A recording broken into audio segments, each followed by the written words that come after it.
Actually, Mr. Lagasse, I heard that you can only ask 2 questions. Right? That's what I was told. Per segment. Okay, before we get started, everybody could please turn your cell phones off or on a vibrate. And we always open our meeting with the Pledge of Allegiance. I pledge allegiance to the flag of the United States of America and to the republic for which it stands, one nation, under God, indivisible, with liberty and justice for all. And before we start, I'd like to thank the school department for being here and helping us understand how their budget's constructed and what all their budget covers. We appreciate the opportunity, we appreciate the invite, and I just want to clarify for folks that are watching from home, I have a myriad of people that are going to be presenting today because this is the way we operate in the school district. I am not a single person running the district, the Wizard of Oz seat. I don't believe in that at all. I believe in a team approach, and you're going to hear from a lot of administrators in our district that will give you an overview that I hope will provide you with a greater understanding, and I hope for folks at home to have a greater understanding on how we do in fact operate. It's a huge department. So tonight we have with us, myself, Susan Cullen, Superintendent of Schools, Joel Antolini, who's our Assistant Superintendent, will be talking to you about curriculum, assessments, some of the mandates. I have Julie Hoyle, who's our Special Ed Director. She'll be talking about the impact of special education. The school perspective from Scott Holcomb, our high school principal, who will also add in just the feel from principals in general across the district. I've asked him to just sort of try to represent those. The technology perspective, you'll hear about the updates and all of the I say wonderful things, but all of the costs and the issues that go along with that. Lynn Weagle's here to talk about technology. We have Kyle Kummer, who is our Director of Facilities, who will talk to you about the maintenance of our buildings and our fields, et cetera. We have a budget overview and Chapter 70 discussion from David Flynn, our business administrator, and I could not do this job if I didn't have these folks with me.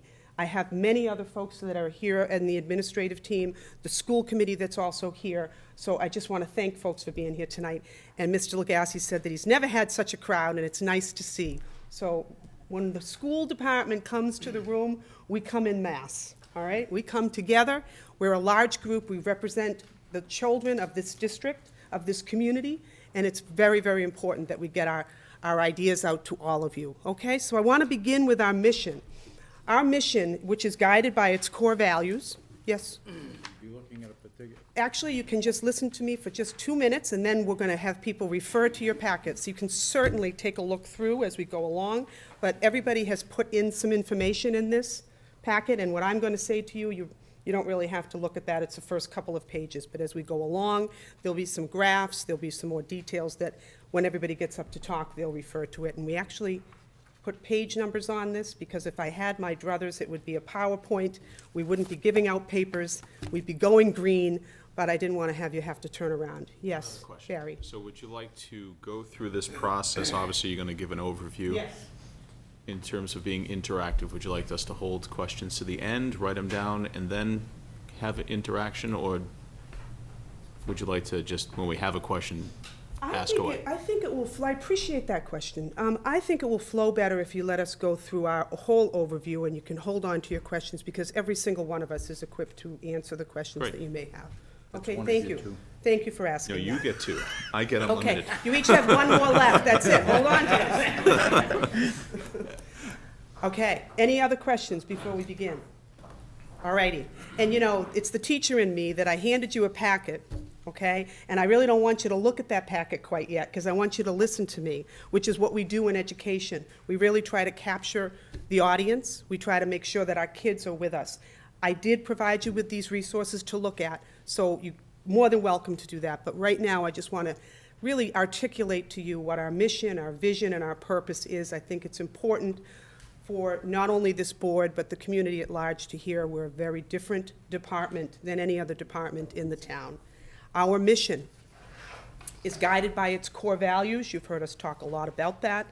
The North Attleboro Public Schools, in partnerships with families, businesses, and the community, will ensure a respectful, caring, safe, and resource-rich environment that actively engages and challenges all students to reach their full potential. That's a huge mission. And I will tell you, where we always seem to be struggling is the resource-rich environment piece. And you're going to hear how we try to piece this together, okay? Our vision for our schools that they will be centers of excellence where students are motivated intellectually, emotionally, socially, and physically while learning to become productive and responsible citizens. It's really about preparing the children for their future. And it is a holistic education. It is not just reading, writing, and arithmetic. There are a lot more components, and you'll hear about those tonight. I will tell you that we have a lot of social and emotional issues that are facing our schools. I think the community at large, you're going to talk about, we'll talk tonight about how that's impacting what we're able to provide in our schools. So our purpose is to teach the children in our community to the best of our ability. We impact their lives. We impact their futures. And honest to goodness, I can't think of a better profession or purpose in life, which is why I do what I do, why I don't sleep, no, why we work as hard as we do. These are the kids that will change the world moving forward, and that's very, very important to all of us here, and I know all of you as well.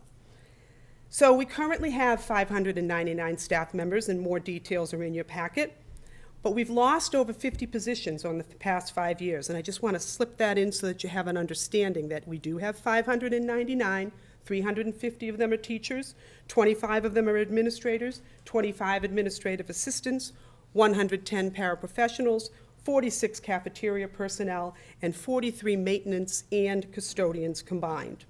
We have 7 elementary schools. That includes the Early Learning Center, which is unique to different communities don't have an early learning center like the one that we have, but I include it as an elementary school, 1 middle school, 1 high school, and 1 administration building.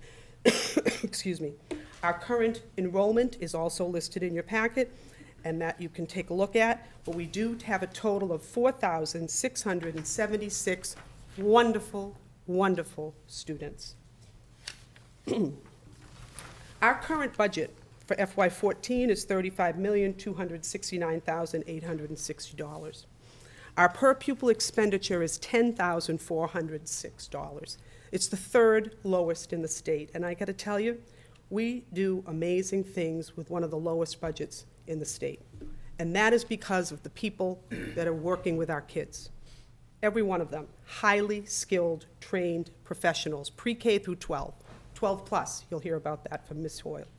I also believe that one of the reasons we have such great results is because we have these wonderful neighborhood schools that we get a chance to get to know the children, their families, work with them very closely throughout the years, so when they're ready for middle school, they walk forward with the skills that are necessary for them to succeed. They move into our large middle school. We have an eclectic array of opportunities for them. Then they go moving on to the high school. When they're at the middle school, we keep that power going. We keep that focus on the child so that when they get into the high school, they'll have the skills to become more independent, to make some critical choices. We all know in the room, once they become teenagers, they're faced with a myriad of different kinds of issues that we, as a district, understand and embrace. You'll hear from Mr. Holcomb how over the years we've lost some of the courses that are really necessary to prepare these kids as they move forward into adulthood. But we are able to continue to work this magic within the classroom, and it's because of the people that are with the kids. And I'm saying the entire staff in this district. I spend time in all the schools as much as I possibly can. I go into cafeterias, I go into classrooms, and everybody that's there cares about the children. They know them by first name. They're smiling and happy. The reason we do as well as we do is because of the adults that are impacting those student lives. Okay, so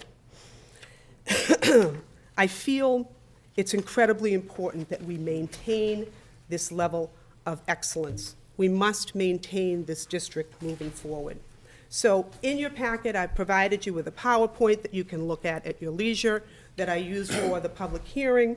I think it answers some of the questions that the board has already asked about. Later in this presentation, David's going to talk more in detail about the budget. We've included that in the packet as well, and as I said, Chapter 70 funds. But right now, I'd like to move into an overview that will be provided by Mr. Joel Antolini. He's going to talk about the myriad of curriculum and assessments that we have that we're mandated to provide through the Department of Elementary and Secondary Education, excuse me, as well as the EEC, which is the Early Education Commission. And by the way, we also have to adhere to all of the federal and state laws regarding education. So right now, I've asked that Mr. Antolini come on up and provide a bit of the overview. Why don't you come right up here? I think they can see it. Thank you. Evening. Thank you. If you'd like, you can, I believe there's some slide supports for you folks starting on page 10 in the packet that the superintendent prepared for you. So I'll start off by talking a little bit right now about the Common Core and the Massachusetts curriculum frameworks, because this is central to our mission, which is to have the schools provide learning opportunities for students to support the healthy, productive well-being of our and contributing members of our society, which means to produce students who are college and career ready, who can effectively compete in a digital world and in a global society. And that is expressed through the learning goals presented as Common Core state standards. Massachusetts has adopted these standards and incorporated them into their own curriculum frameworks, and these include English language arts and mathematics. Additional Common Core standards will include science, however, they haven't yet been adopted by the state of Massachusetts. So instead, Massachusetts has curriculum frameworks beyond English language arts and mathematics to include science and technology engineering, along with curriculum expectations for history and social sciences, world languages, the arts, and comprehensive health, including physical education and wellness, and standards and expectations for technology literacy. Each of these curriculum frameworks provides a grade-specific expectations for children within each content area that determines the grade and age-appropriate subject matter identified as appropriate for advancement towards that college and career readiness that I spoke about. All right. Additionally, the content area curriculum expectations define what's necessary to complement the subject matter. For instance, if you were to look through the English language arts frameworks, you'll see that students should be able to determine theme of a text or contrast structures of two or more texts and analyze how these structures contribute to what the author is trying to communicate. All right. That content piece is also paired with a skill set that asks students to effectively think, read, write, listen, and speak about that content that's been identified.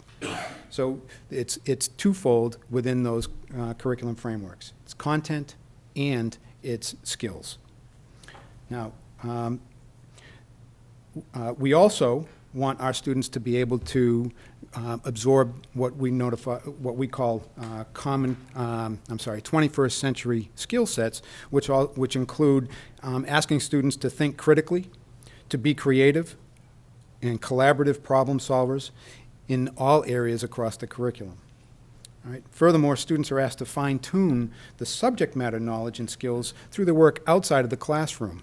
Now, typically in the past, this was completed through homework assignments and projects and things like that, independent learning opportunities. But in addition to those kinds of activities for students, we also encourage students to participate in clubs, activities, and athletics, because it's in these situations that students are required to interpret what happens in the classroom and how they're learning, and then to make applications to things that they feel are important to them and their lives. And as a result, these co-curricular activities become an equally vital part to the school day for all of our students. So what are the budget implications associated with that? It means that we need to make sure that we have the teachers, coaches, administrators, and support staff necessary to deliver the curriculum and also provide the students and the teachers with the materials, the supplies, the texts to enable the students to succeed. Now, how do we know if students will be successful? Well, page 11 refers to our MCAS testing, which is one resource that is utilized to measure student success and accountability of our schools and district. So about 15 years or so ago, the Commonwealth of Massachusetts utilized MCAS tests to determine the effectiveness of student learning. And that was key because what ended up happening is they were asking students by the end of 10th grade to pass their English language arts and mathematics test in order to be eligible for graduation. So the MCAS tests, through its progression, began with baseline with baseline requirements for a competency determination for high school. But then it evolved to even higher levels of standards, so that the students are expected to actually pass with even higher levels of success. They added the science requirement to the English language arts and mathematics requirement.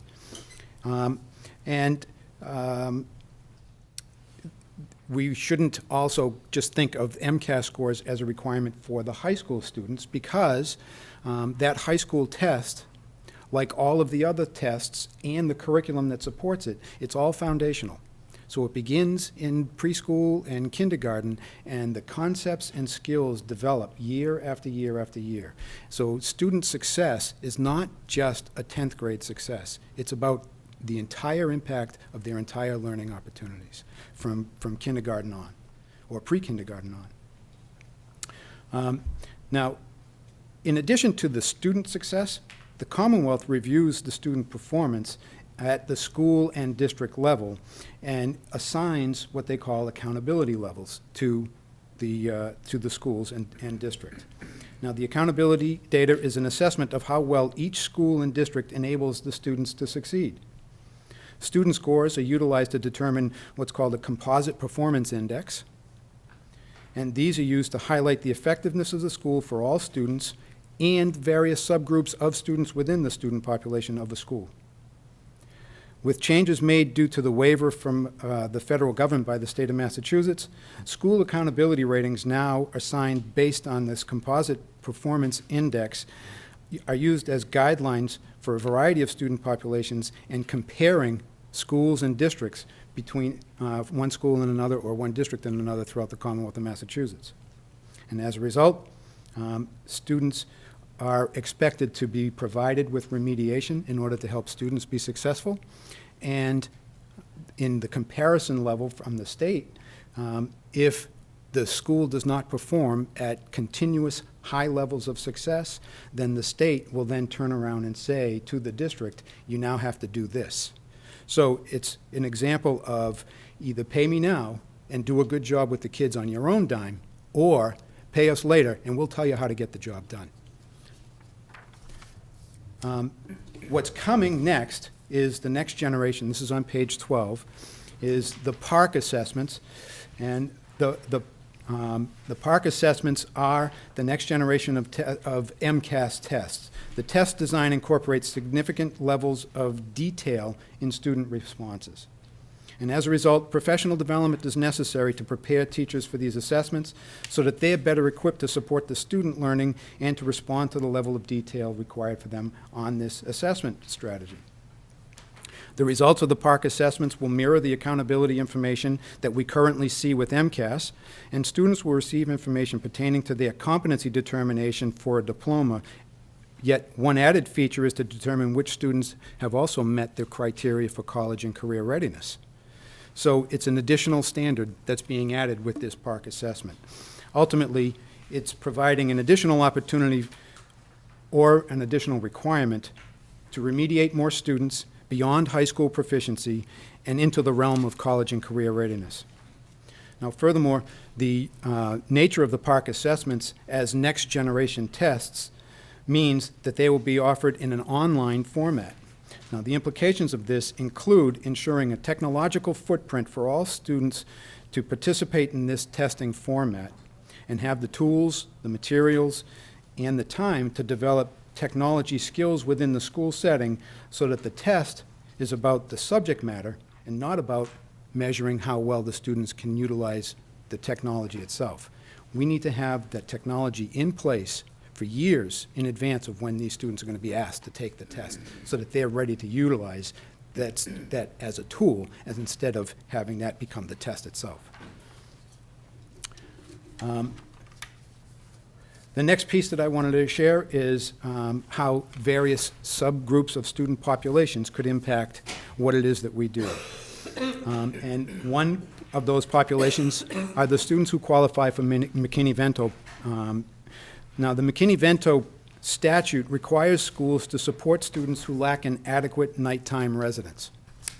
These students in transitional situations require additional supports from the school, including food and transportation, but also requiring the nurturing and the social and emotional supports that take time to develop, often at the expense of time learning the curriculum. The support expectations for these children were non-existent even just a few years ago, but are now a dynamic in our school that grows on a daily basis. Last year, transportation costs alone for students who qualified for the McKinney-Vento protections were about $33,000. We're just past the halfway point. This year, we're already at $76,000.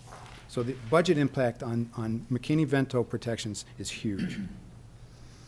And that's just the transportation piece. We also have another subpopulation of English language learners.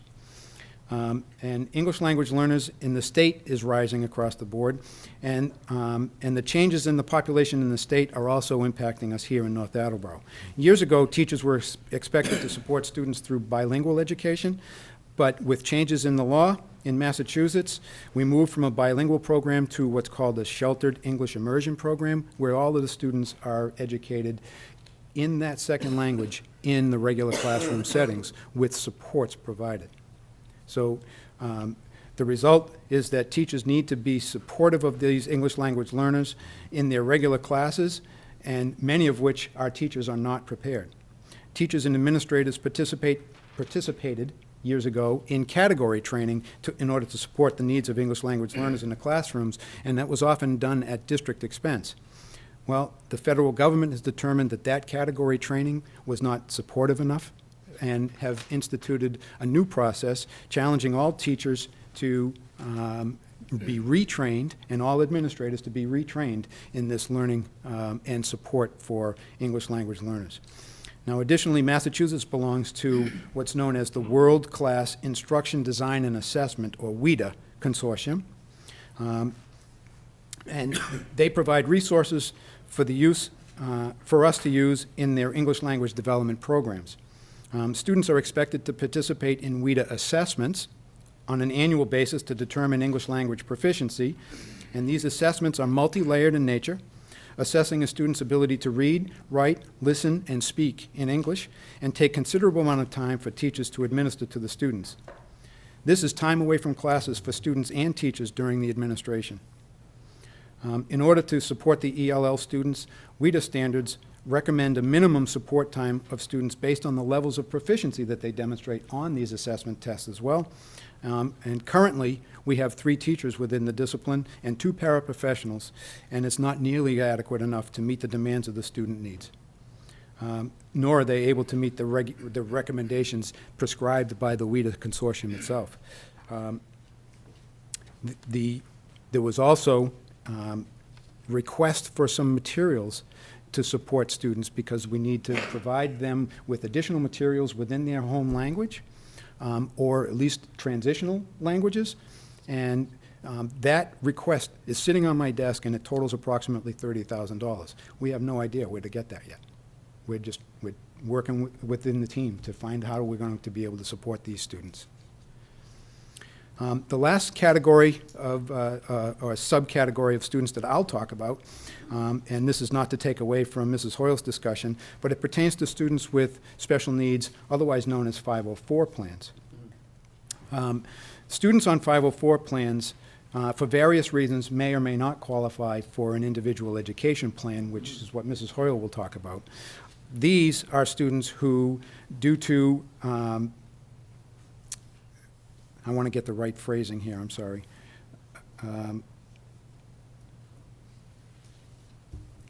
They support students who have either a physical or mental impairment which substantially limits one or more major life activities, to which learning is one of those qualifiers. Okay?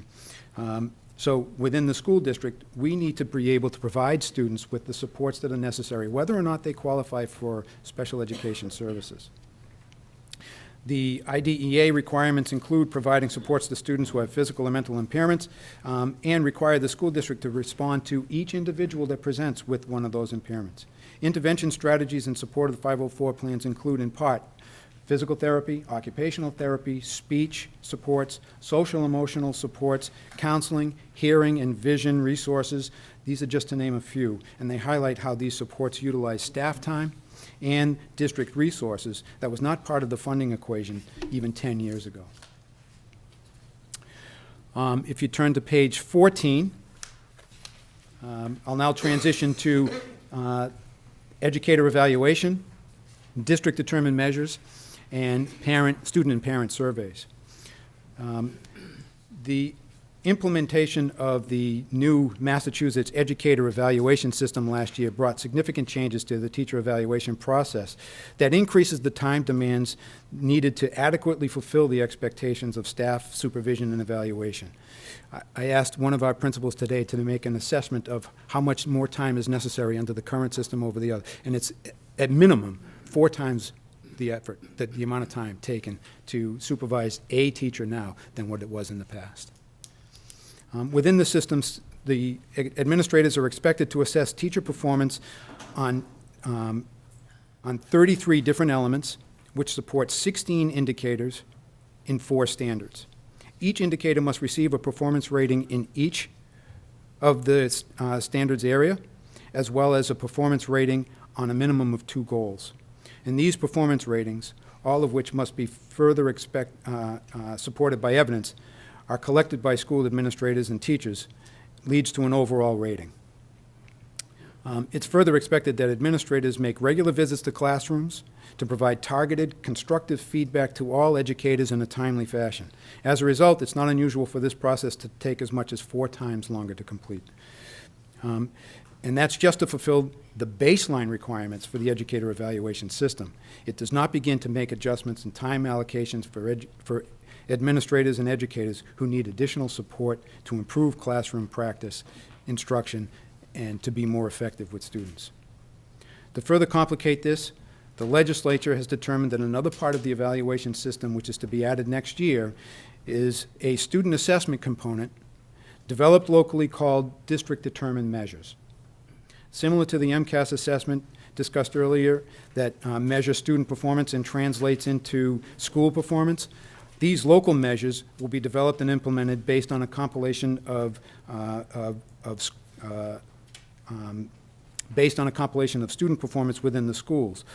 So aside from the time necessary for teachers to administer, then score, and translate these local assessments, time must also be devoted to compiling the scores, analyzing the results, making determinations about student performance, conducting translations from the student performance, and making that about teacher effectiveness. And this piece must be negotiated with the teachers, and time will undoubtedly be necessary for all educators to make meaning out of the student assessments and the relationship to the teacher effectiveness. Similarly, there will be an associated costs in resources to develop and utilize viable assessment strategies, as well as implement the strategies in the storage, retrieval, analysis, and interpretation of results. Lastly, still to come, you'll notice on the bottom of the slide, there's still another mandate by the legislature that to survey students and parents about the effectiveness of their classroom teachers. And once again, time and resource allocation for these implementation, the storage, the retrieval, the analysis, and interpretation of results will impact the school budgets moving forward. And I guess probably page 15 in your packet there, my last slide is about teacher recruitment, highly qualified status, professional teacher status, certification, recertification, and professional development. With education and reform in the 1990s, the qualifications for teachers in the classroom were enhanced. Previously, teachers were certified for life in a content area. With education reform, approximately 20 years ago, teachers needed to recertify a minimum of every 5 years. And the recertification process would include completing professional development points demonstrating continued learning by the teachers for each of the 5-year periods, and the requirement that the teacher earn a master's degree within their content area of certification within 5 years of employment as an educator. So these are very expensive options, and part of the legislation says that there needs to be a no-cost option to the educator themselves. So it's going to fall on the district to provide the professional development and the means to enhance teachers' learning and preparation. North does this in a number of ways. We do this through course reimbursements for staff who take courses, reimbursements for workshops held outside of the district, offering workshops within the district, releasing teachers from their regular classroom duties, offering workshops within the district on one of our 4 planned professional development days, and participation in regional professional development groups who sponsor various activities. Now, as a result, district support of teachers maintaining their highly qualified status is something considered by all prospective teachers. And it becomes an area that can support or hinder the recruitment of teachers throughout the hiring process. The district budget needs to include provisions to support teachers on an ongoing basis and for a more attractive teacher compensation and support programs that we can offer the district that will translate to stronger classroom teachers for all children. So that concludes my piece. I believe the next part is for Mrs. Hoyle to talk a little bit about special education. Thank you.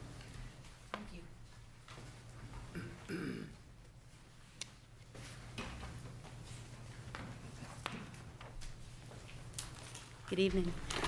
Boy, you give a special ed director a podium and an audience. Dangerous. Thanks for having me here tonight. I'd also like to recognize that Mary Rigo Perry, who is the Assistant Director of Special Education, who has joined me on this wonderful journey for the last 8 years in the district, is here with us tonight. It's a little hard to summarize special education here in North Attleboro in a short time, so what I'd like to do is to talk a little bit about 2 of the guiding principles of special education. As you may or may not know, special education regulations fall under the IDEA, the Individual with Disabilities Education Act. That's our federal law. 2 of the guiding principles of IDEA are FAPE, a free and appropriate public education for all students, and LRE, and that's to take place in the least restrictive environment. So I'd like to focus a little bit on that piece tonight because I think that's been our real focus and our mission here, Mary and my work here in North Attleboro, to make sure that all of our students have a free and appropriate public education and that they are educated in their community to the greatest degree possible. Currently, we have 774 students here in North Attleboro that are on individualized education plans that are identified as special ed students. That's 16% of our student population, which is a number that I'm very proud of. Statewide, that number is about 20%. And the state of Massachusetts has worked for years to lower that number. I think 18% is the ideal number they would like all districts to be at, so I feel like we've done a really good job at identifying those students who truly have disabilities and recognizing that all of our students learn and have unique challenges, but that not all qualify for special education. So we provide an array of supports for all students in North Attleboro, not just students on IEPs. One of our focuses since Mary and I took the helm 8 years ago was to really look at our students in out-of-district placements. So if you look on page 18, in 2006, 2007, and that's really the first year that I was able to pull data because that was the year that we began, we had 75 students in out-of-district placements. So that's collaboratives, private day schools, residential placements. Those are students for whom we did not have programs in district, and so they needed to attend programs in out-of-district placements. Out-of-district placements are absolutely necessary and a very important part of education. But I think it's, I'm sorry. I'm sorry. No, I'm not gonna follow this. I don't understand what out-of-student, Out-of-district placements means they're educated in schools outside of North Attleboro. So they attend special schools. So for example, Perkins School for the Blind, or would that be part of the BICO program? it could be. That's a collaborative, part of BICO. BICO are collaborative programs. It's people we're sending to other. Correct, Okay, correct. I- No problem, absolutely. I know, there's a lot of lingo in special education. I apologize for that, so stop me at any point. As you see, over the years, we have a steady decrease in the number of students who are out of district. Now, certainly some of those students aged out and graduated because we service children from ages 3 to 22 in special education. So certainly some of those students aged out and graduated, but others we were able to bring back into district by building programs and building capacity in programs that are already here. I'm very proud to say that currently we have 34 students in out-of-district placements. And every year, when we attend those students' meetings and out-of-district placements, we're always asking the question, what would we need to do here in North Attleboro in order to bring a student back? I can't tell you how important it is to educate a student in their home community. And we're seeing that more and more with our older students. We have built, now, this is probably one of our, I feel like one of our greatest accomplishments is our 12-plus program that we've built. It's for students that are 18 to 22. It's based out of the community school. It's in the heart of the community. These students work. Currently, they're running the food pantry, doing all aspects of running that food pantry. They're shopping, they're stocking the shelves, they're clipping the coupons. They are Anne Marie Fleming's right hand. Because those students have the opportunity to work in the community, to bank in the community, to shop in the community, to learn how to travel train on GATRA, when they turn 22, on their 22nd birthday, when it's their last day with us, we know that they're actually a part of this community. When you're educated outside of this community and you come back at age 22, you don't know the community in the same way. So we really feel like for those students, in some cases, it is a true disadvantage. So we're very proud that we've been able to reduce those numbers and have more students educated here in North Attleboro. On page 19, there's a graph that just shows the same data, only in a bar graph format.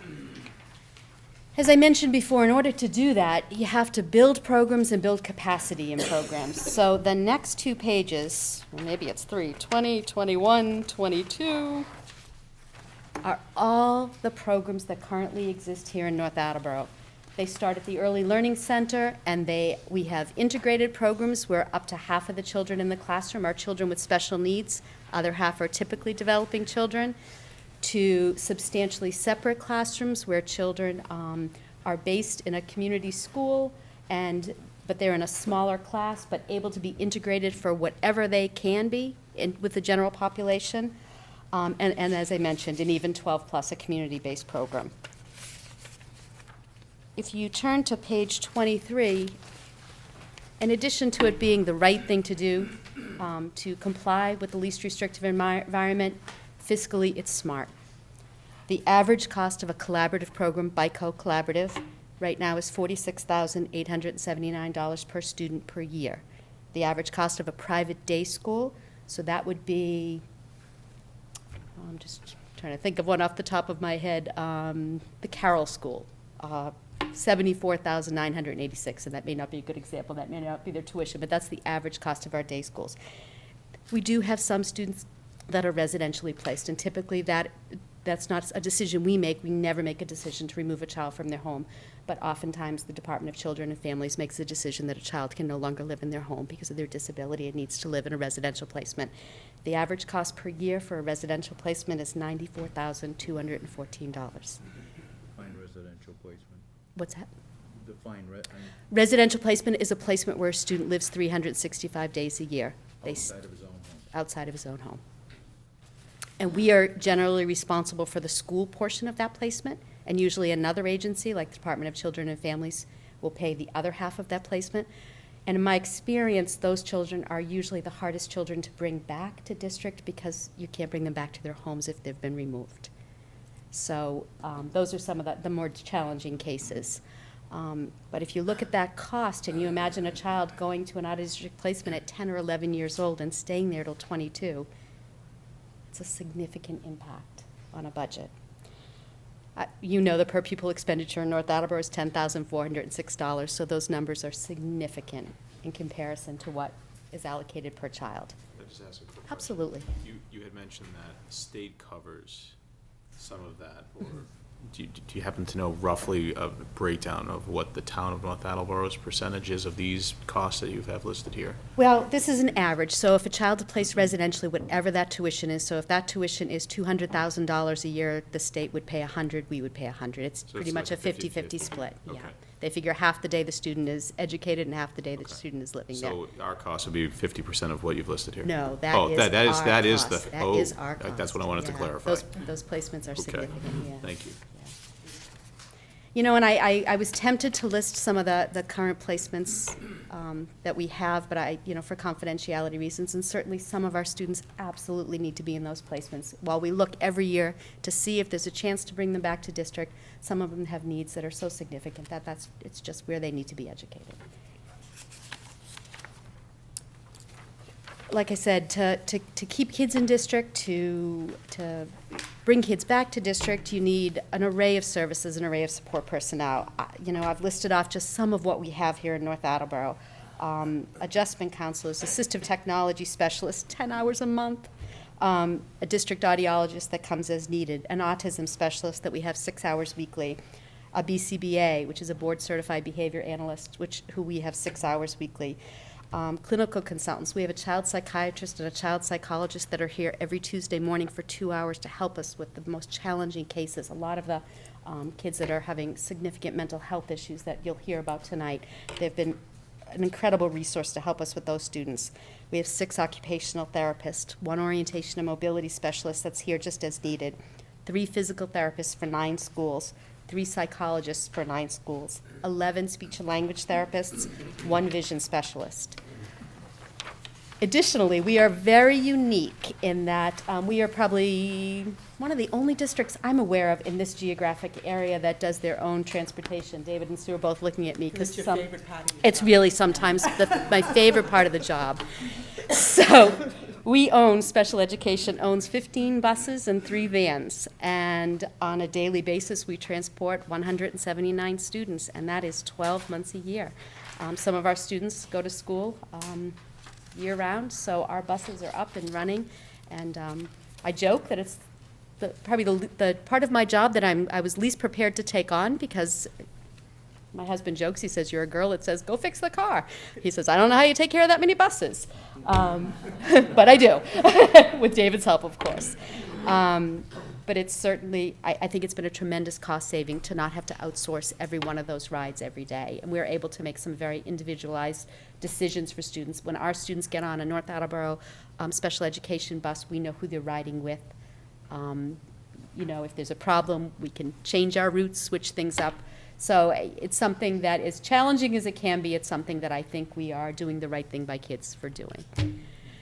So once again, our mission is always to provide our students a free and appropriate public education in the least restrictive environment. And I feel like, even with the limited resources that we've had, we are doing a fabulous job. I was at a conference 2 days last week with special ed directors from all across the state, and I left feeling really good about the work we do here. I think we have an amazing administrative team, and I feel like we really problem solve and we get the job done. I think our kids are no worse for it, so thank you.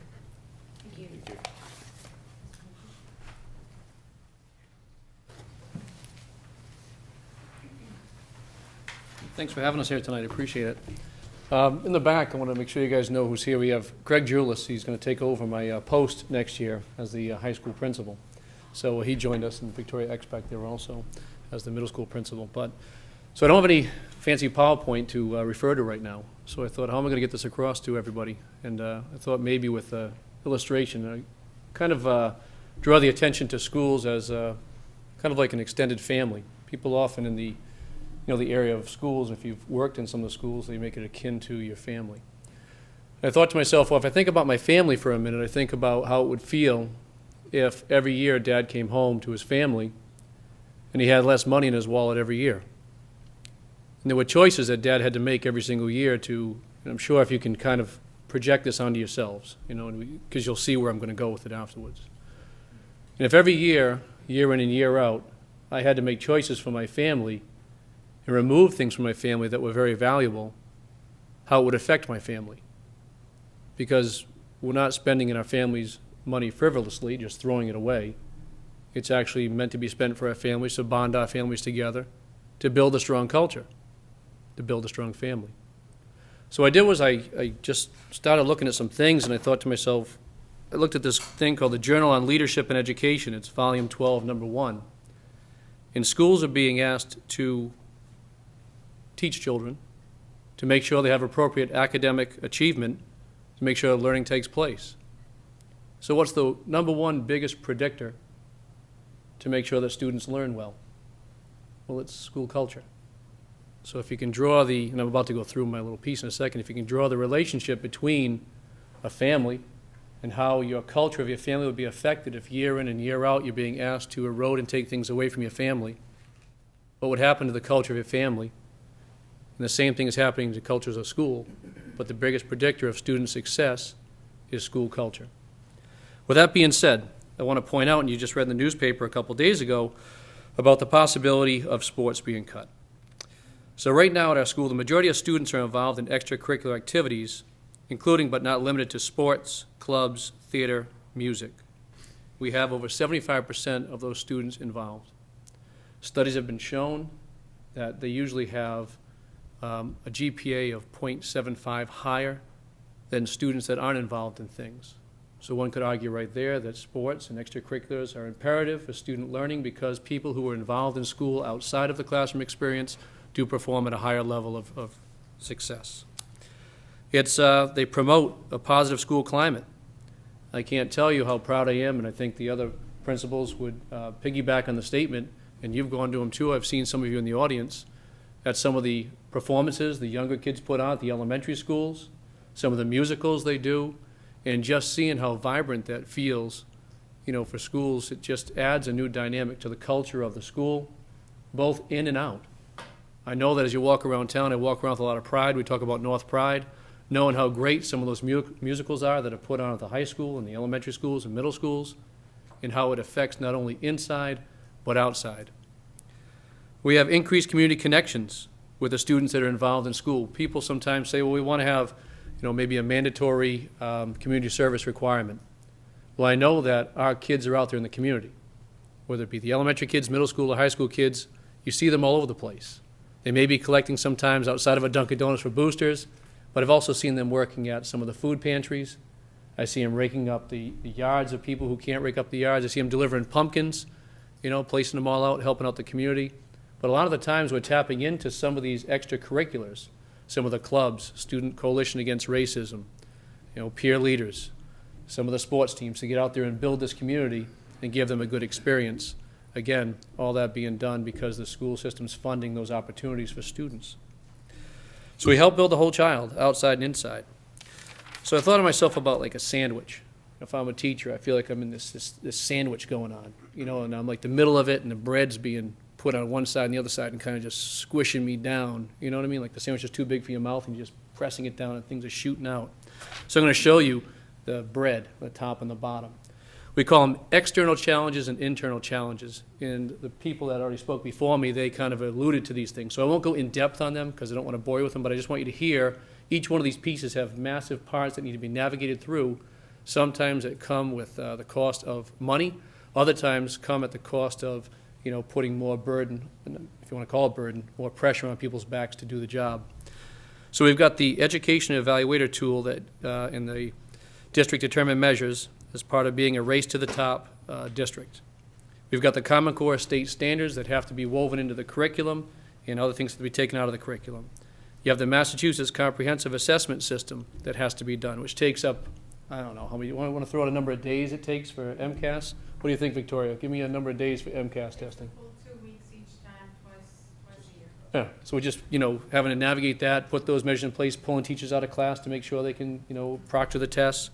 Then we have the PARC test, the Partnership for Assessment of Readiness for College and Careers. We have the discipline law changes, which is saying now for students you can't expel a child anymore, suspend a child, you have to provide them with that education piece. We have the food regulations that came into school where now the kids can't get the lunches. Back in the 80s when I was in high school, you could go in, you could have your French fries and you could have the fried foods and you had a big selection of foods. Now it's all portion control. All regulations came into place, so we have to navigate. Hey, how come our lunch sales are going down?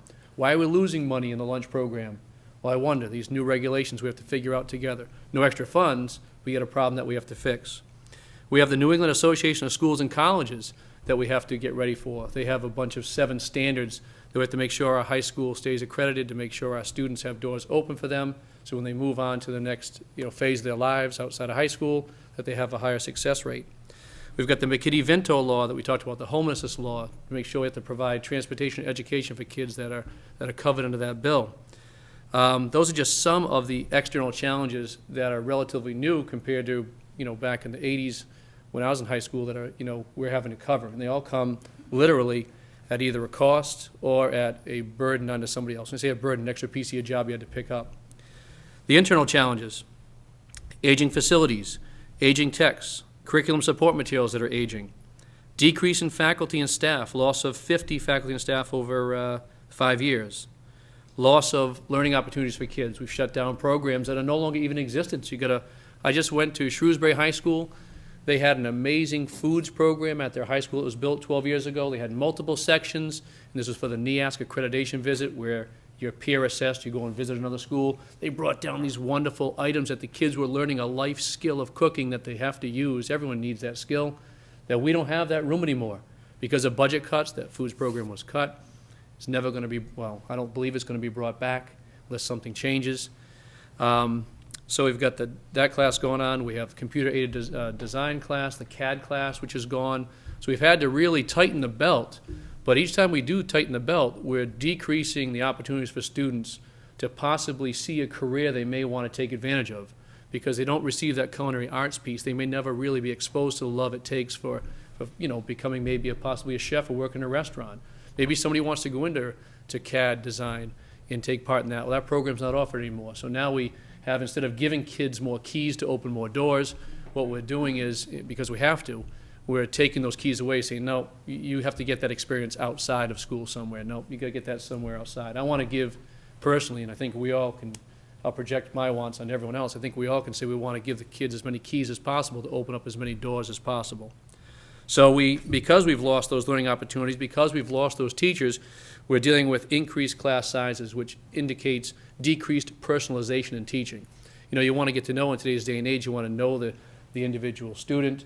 You want to be able to target them at their level, what work with their strengths, and then obviously hit their weaknesses. But because now class sizes bloom up, you're not able to personalize instruction to the individual child. More papers to correct. You want to give an example. You want to do an oral presentation with your class. You got a class of 20. The oral presentation takes 10 minutes for each kid to do. Well, now you got a class of 25, a class of 28. You can just imagine now that, it comes at a cost. What is it? More days of having to deal with the presentation, decreased, exposure to other curricular materials. We have an increased mental health related issues over the past, 5 to 10 years. They're definitely on the bloom, definitely on the rise, and having to deal with them. It takes a lot of time to navigate through the complexities of those situations. We have the homelessness issue we talked about. In all in this, we're trying to maintain a positive school climate, because I just told you before, the biggest indicator of student success is school culture and climate. So the teachers are putting all that on their backs, and the reason things are going so well and you don't feel the pain outside of the school is because that's what we're supposed to do. When mom and dad in the house are having, this is the way my mother and father brought me up, when there might be issues going on with mom and dad, usually the children don't know about it. You try to keep that stuff away from them. We'll have that heavy conversation on the side about that because we don't want the children to hear it. But now what's happening is because of social media, newspapers, because people are talking, the students are seeing and hearing about the negativity, possible loss of programs, and I can't help but think it has to have an effect on the climate. You're asking teachers to do more and more, and they're doing it. There's a lot of tremendous pride in North Attleboro for the job. They're taking it on their backs. They're bringing it home. They're walking out with tons of books. The teachers may not be able to personalize instruction in class as much as they like to, but you know what? Walk down the hallway after school, see the teachers teaching the students after school to try to personalize instruction because they're not able to get to it in class. So again, too, I believe, though, as a system, and I'm not sure if it's a shared view, I believe we're at almost very close to what you call the tipping point. It's like I made the analogy before of like a stove. on high. It's like on hot, then you turn the burner down a little bit. But it takes a while before the temperature decreases, you know what I mean? So we're getting close to the tipping point, and I know that the people I talk to, whether on the leadership team or teachers, they're taxed way more than normal. You know, people always, when they work, regardless of the job, I've worked outside of education before, complain about work. Just, it's natural, right? Work is tough, they pay us to do tough jobs. But for some reason, I can't help but feel like that it's like kind of ratcheting up a few notches. And what happens is I don't want it to take away and erode the culture of the school, because then it might have a negative effect on student performance. And that's not where we want to go, because we're supposed to be moving up. That's all. Thank you. Speaking of social media, we're going to talk a little bit about technology now. I'm not tweeting this. You're not tweeting it, no. Someone maybe. Could be. Well, thank you for having me here tonight to talk a little bit about the technology department and what we do and how we support the schools. And as you probably are aware, technology really has evolved over the last 20 years from what it used to be. When I first started working in public education then, technology was thought of more of as an add-on in the classrooms, and you had a few computers here or there. But as time has evolved and technology is evolving and becoming a deeper part of everyone's lives, in school and out, we're kind of in a unique position now in the public schools as a technology department, in that we have to serve this district the way a tech department would serve a district or would serve a private business or a large public sector business. So it's important we're available to provide the security, the storage, the uptime to all of the technology that's throughout the buildings, whether it's in the classroom or in the business offices. If there's downtime, learning can stop in some cases because teachers have become so dependent on having that technology available, whether it be a projector or internet access or a computer that they were using to project or run programs on in a computer lab. So all of that has become a very integral part of the learning that's happening that you've been hearing about. So I started, in preparing for tonight, I started taking a look at what we do to support the district and kind of pulling together some of that information, and took a look at what we as a tech department support. We have 4 technicians for the 10 buildings in our district. Those 4 techs support 2,000 desktops, laptops, and servers, approximately 65 tablets, 50 document cameras, of over 70 interactive boards, and other technical devices. We are keeping up with the security and virus protection of our systems. We provide email for all of our employees and soon for all of our students as well. We support multiple software programs both online and on locally on our servers. We manage the wireless network, the wired network, phones. We support assistive technology in the SPED department, and I think anything that has anything that plugs in or has a cable or mentions anything to do with anything electric, the call tends to come to us. So the rule of thumb really is that you should have 1 tech for every 200 computers. We in the North Attleboro Public Schools are accomplishing all of this with 1 tech for every almost 500 computers. So they're working hard, and we're getting through it. It's continuing to grow and change every year, so it's kind of feels a little overwhelming at times. Many districts also have what's called a network server engineer. That's a unique skill set, someone that is trained specifically in managing networks. A lot of districts are beginning to add those positions, and as we build our network, we've added wireless network to all of our buildings. We're having to outsource some of that work because the 4 techs that I have may not be specifically trained in some of the needs that we have for getting all of that set up. Many districts are adding back what we used to have here in North Attleboro, which were technology integration specialists. These are people that are teacher support specialists that are in each of the buildings. You can imagine if you're a teacher in a classroom, you're not always completely trained on how all of the technology works in your room. So if something goes wrong, you would like to be able to say in the middle of a lesson, somebody go get Mr. Tonino, I need him here right now because I am having trouble with my projector. But typically that can't happen because Mr. Tonino is probably not at the middle school right now. He might be over at the Early Learning Center. So because we only have 4 and we have 9 school buildings and a business building, we struggle to get out and meet those needs of teachers, and that's where those tech integration specialists would be helpful. Some of the other support that we provide is that we need to maintain updated acceptable use policies and procedures and keep taking a look at those every year. Social networking has come up again. Every year you hear about things in the news that kind of falls on our department to take a look at what we have to do to make sure that those procedures and policies are in place to help protect our students and our staff. We also spend a lot of time educating our staff and students about the use of the modern technologies that they have, social networking included. We provide educators with professional development and help them learn how to use the software and the hardware that is being placed in their hands and make sure that they're equipped with the knowledge they need to use those in their lessons. We really have to take a look at providing equal access for all of our students to technology and equal access for all of our teachers to that technology. And some of the things we're looking at, you'll see in the tech plan that I've included in the packet. I'm not going to go through the whole tech plan. It is a draft that you see there because I haven't presented this updated plan to our school committee. That happens in May. So I've included it, though, so that you can have a sense about what planning goes into the kinds of technology that we're using in the schools. This plan is developed with a lot of input. Again, like the superintendent mentioned earlier, it's a team approach. It isn't just from one person's mind that all of this comes from. I work very closely with my team of technology staff. I work with the administrators throughout the district to work towards creating this tech plan. Towards the back of that plan, you're going to see things that we've already accomplished, but you'll also see things that we're waiting to work on over the next few years. Some of those include adding more mobile labs to our buildings in preparation for things like park assessment. You've heard that mentioned. We're going to need technology in place to be able to provide opportunity for our students to take that test online. And yes? What is a mobile lab? A mobile lab. Right now in our buildings, if you've been through them, you probably think of a lab, a computer lab, as a room where you can go and sit about 28 students in front of desktop computers.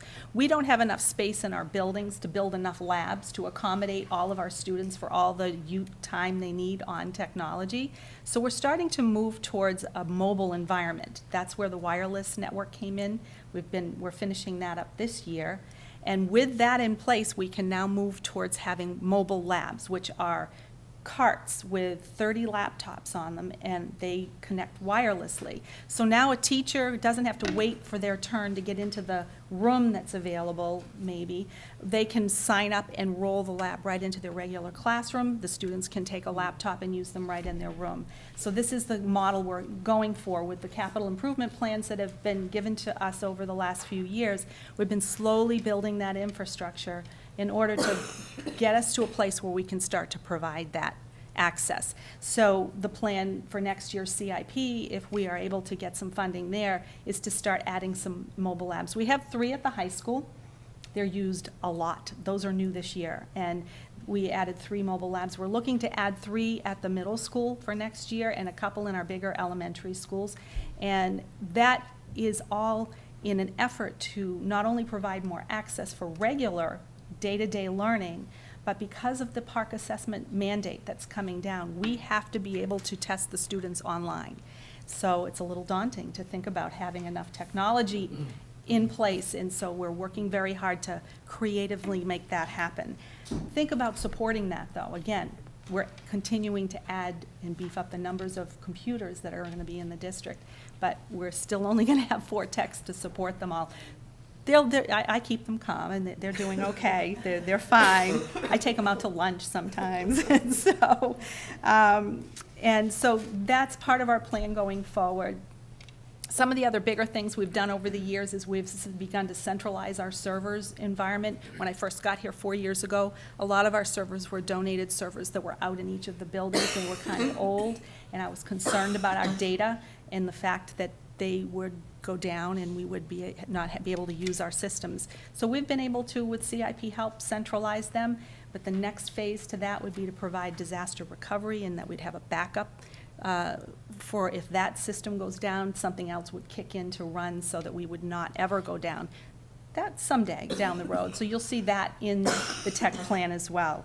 As you look through that plan, if you have any questions at all, you'll see that it's tied very closely to the goals that the district has, the mission that the district has, and I work very hard to make sure that the decisions that we make for purchasing and using technology are ones that align with everything that we're trying to do for our students. And the bottom line always is, we're preparing our students for the world that they live in and where they're going to go. And so my hope is when a student graduates high school, for example, they can graduate with skills that will help them no matter what path they take. If they go to college, they're prepared for college. If they go straight into a career, their resume looks really good and provides them with an opportunity to go and be useful at a position in some company that's looking for skills. And so if we have those technological skills built up for them, they will definitely have that. So I think that's all I have. If you have any questions, of course, and it's a long tech plan. I didn't want to go through the whole thing. Okay, thank you.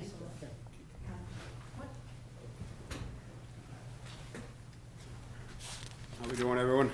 Kyle Kummer, Director of Facilities. Thank you for giving me the opportunity. I'll be brief. Normally, I'm sitting behind a desk, and they'll either kick me in the shin just to keep me moving. If you look on page 45, you'll see a brief overview of the maintenance and systems for the school system. As you know, we started off here with the district facilities. We have 10 buildings. I know a lot of people call them aging. I honestly believe that our maintenance and custodial staff keep those buildings fine-tuned. If you've been in the buildings, they're beautiful. I have outside vendors come in, cannot believe the age. You know, the average age is about 1950s, starting with the community school at 1918. So we do have some,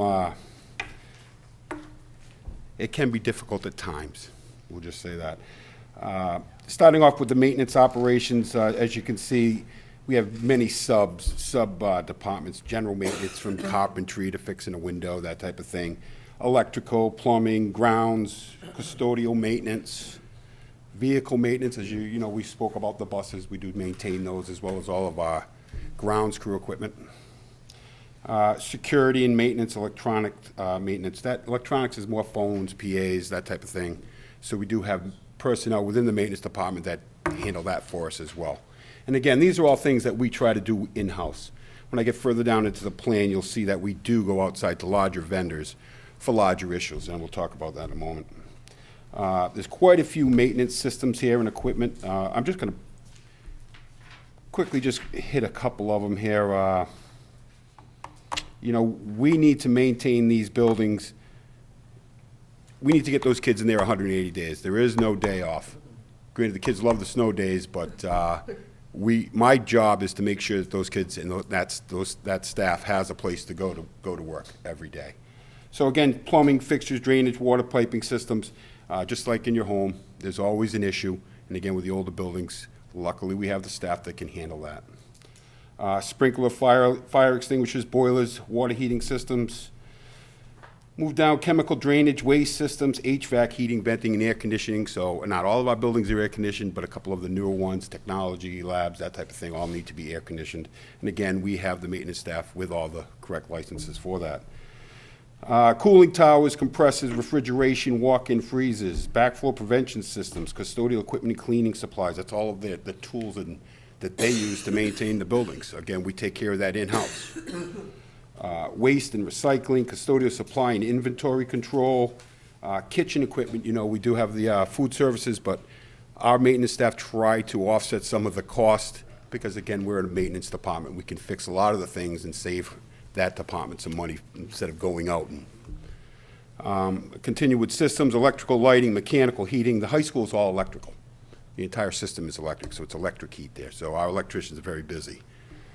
Fire alarm systems, intrusion alarm systems, phones, PA, clocks, technology infrastructure systems. So working with the technology, they want to create a lab. We still have to wire it, pull all the cables, pull all the lines. So again, that offsets the CIP. So we don't spend all of our CIP money on the infrastructure. We actually take care of that through our budget, okay? Vehicles, we take care of the buses, grounds equipment, mowers, tractors, trucks. That's another thing, you know, it'd be great if we could have all brand-new equipment, but we do very well with used equipment. That's one thing I pride my maintenance department in. As we take over other departments' equipment, when it gets old, we'll refurbish it, and it saves the district quite a bit of money. Field preparation, maintenance, feed, seed, aeration. Our fields are really overused with all the youth groups in town, but our grounds crew, 2 guys, really keep it up. And that all has to do with when they put the materials down, how they put it down. And again, it's not like we have carte blanche. We can go out and put down chemical after chemical. We really have to be careful as how we spend and what we spend every year, okay? Field irrigation systems, pest management systems, again, you have to be careful of weed control and grubs and all that type of stuff, as well as bees.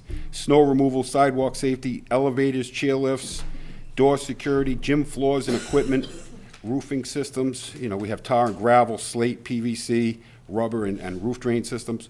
We do some of that maintenance, but we have to a lot of times go outside to have that taken care of. Again, we have a 14-pitch roof, slate roof at the Woodcock building. I'm not going to be sending anyone up there. Abatement, bulbs, ballast, asbestos containing materials. Again, we work with the technology department in recycling a lot of those monitors and CPUs. Again, I move on to, you know, talking about rubber roofs and slate roofs. We also use quite a few outside additional vendor services, and we have boilers the size of this room in some of our schools.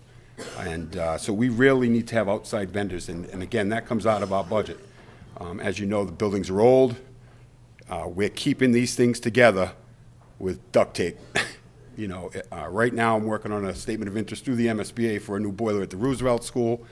And again, we're talking about a 1952 boiler that was originally coal, which was converted in the 70s to oil. And, you know, we don't have gas in some of these smaller neighborhoods large enough. But again, we're working with a 1940s technology here and trying to keep it running and keeping the water in them and the steam coming out and make sure the kids have heat.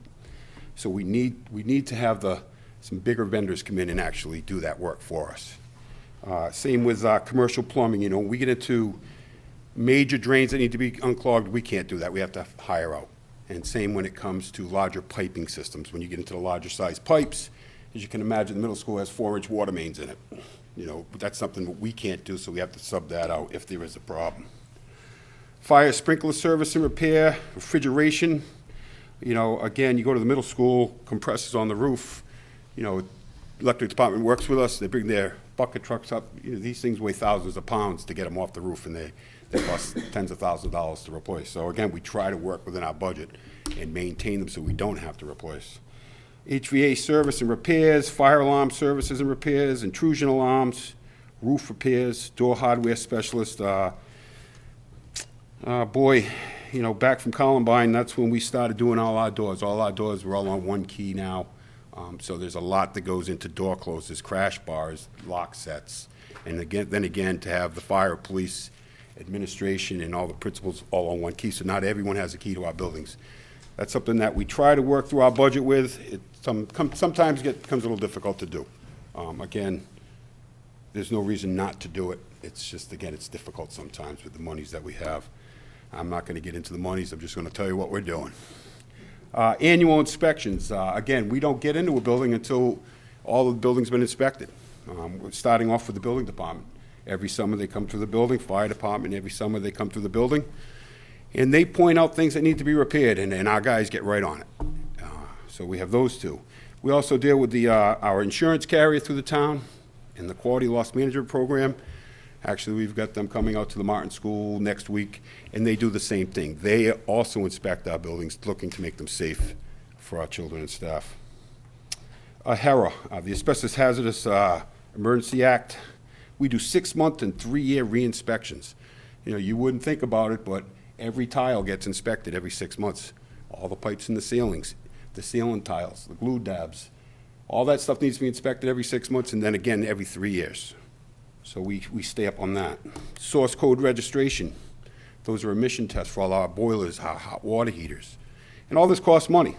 Fire alarm inspections, fire sprinkler inspections, backflow prevention, state boiler inspections, wet and dry inspections. They actually drain them out, look at the dry side, the wet side, put them all back together.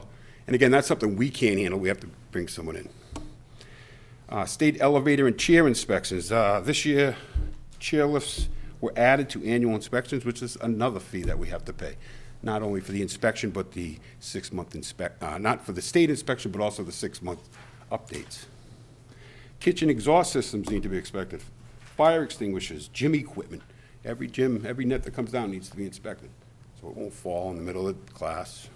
Bleachers. Generator inspections. Taking out generators, all of our equipment has redundancy, so it's not one boiler in a building, there's two boilers. There's not one heater, there's 2 water heaters, just so we make sure that that building opens for that day. State mandated programs, again, AHERA, Asbestos Hazards Emergency Response Act, they're the ones that mandate that we have to do that every 6 months and 3 years. IPM, Integrated Pest Management, that has to deal with just spraying weed killer on the ground. We need to be able to let the state know when we're doing it, how we're doing it, and who's doing it. Source code registration is boiler emissions, and again, that's through the Department of Labor. Depending on the size of our boilers, we actually give them all that data, and they can tell us whether we need to put in. The key here is if it's too big, you need to put in. You need to install equipment that will reduce those emissions, like any like factories. Mosquito control, we work with Bristol Mosquito Control. Finally, we're going to talk briefly about the accomplishments, and that's all through the CIP, not through our budget, but through the town's capital improvement program. I went back through 2004. You know, we've put 4 new roofs in. We put a new roof at the high school, Amvet, Roosevelt, and Martin. We were able to install windows at Community Falls, Roosevelt, and this April vacation we'll be doing doors at Amvet. The roof at Amvet is currently leaking. They all leak. That roof was done in 2004. That's a tar and gravel roof, and that, again, is 2004. So the warranties are all run out and all of that? Warranties are not for the major thing. Tar and gravel roof, if the ballast stones are off the roof, it dries out more quickly in the sun, it peels up the tar, and it has to be patched. So it's not major. Right. They're leaks that need to be addressed. So these are things that our maintenance department first tries to handle, and then if not, we bring in a roofing company. Fire alarm systems. We put new fire alarm systems at the Community Falls, Roosevelt, and the high school in the last few years. Dishwashers, high school, Amvet, Roosevelt, and community. Again, that's helping our food services. And again, those buildings have dishwashers. The equipment that's there is original to the buildings, 1950s. Some of our dishwashers are run on gas, so. New rooftop units, those are heating, venting, air conditioning. They're on a lot of the modulars. We've done those at the Amvet Falls, and we'll be doing one in the Roosevelt over the summer. 2 of them in Roosevelt. New hardwood floor in the gym and gym doors at the high school. That was back in '09, I believe. And again, all through the CIP. We resurfaced the track, a new chiller for the high school, and a chiller is the size of where you're sitting, and it actually chills the water for the air conditioning. Also, a cooling tower for the high school, and that, again, is half the size of this room that was put in with cranes. But again, with the assistance of the CIP, we were able to do those things. Science labs, math classrooms, TV studio, as you all know we did last year, with assistance, again, through the MSBA. New PAs, clocks at the high school, PAs, phones at the middle school, hallway floors, Martin Falls, and community. Okay, what we do is we abate the floors. And again, the thing is we're trying to do some... We're trying to stay ahead of the curve. They're asbestos tile floors. We want to make sure that we get them taken up and replaced before there is an issue. And again, with the CIP, we're allowed to do that. Special education buses, vans. Last year, we got a grounds crew dump truck. We've been borrowing, stealing for years. We go from the park and rec until it rots off. But again, it doesn't leave we had trucks, but they couldn't leave the school department. So now we have a truck we can actually go to all of our buildings, which is great. 3 years of technology upgrades, I believe. We have some upcoming approved CIP projects, some ceilings at the community school, district carpet if you've been in the offices, the media centers, gym floor repairs at AMVET, hallway floors at AMVET, 2 HVAC rooftops at Roosevelt, and actually, right now proposed for 2015, we're looking at technology sped buses, generator replacements, and cafeteria tables. And just in closing, if you got any questions, I'll be happy to answer them, but in closing, I would just like to commend our custodial maintenance staff for what they do and the comments that I get from folks that tour our buildings. They're amazed how clean and safe they really are. So, and again, if you have any questions, I'll be happy to answer them. Thank you. You're welcome. David's going to go next. You're going to see how we pay for all of this.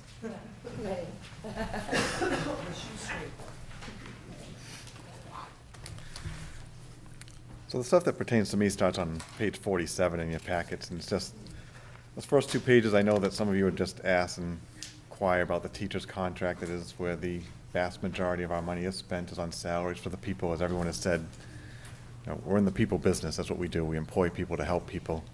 So 80% at least of our budget is in the salaries of people. So as you probably know, we recently ratified the teacher's contract, so that's there for you. Page 48, just so you understand how many, it's a scattergram of how many teachers we have at each degree level and at each step. And if you look at the columns, starting in the middle to the right, M means master's, M30, master's degree plus 30, graduate, PhD. If you total those, 238 of our teachers have a master's degree or higher. So getting back to what Joel said a while back, you know, within 5 years, pushing every teacher was having a master's degree. Right now, 238 of them have a master's degree or above.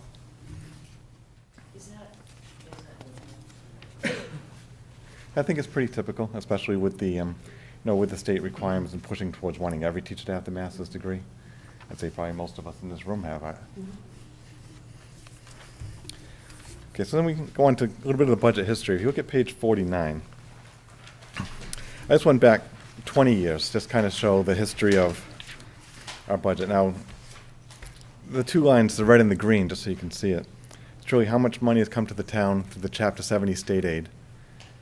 The green line is then the town's difference, and if you added the 2 together, that would be our total budget every year. I put it together this way because I wanted to illustrate that over time, what has happened as to how much of our budget comes from the state and how much has come from supported by the town.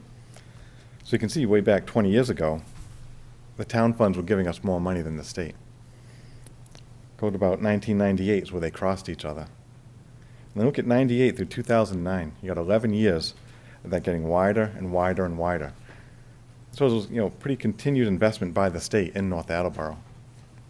And yes, the town increased as well, but not quite at the same pace.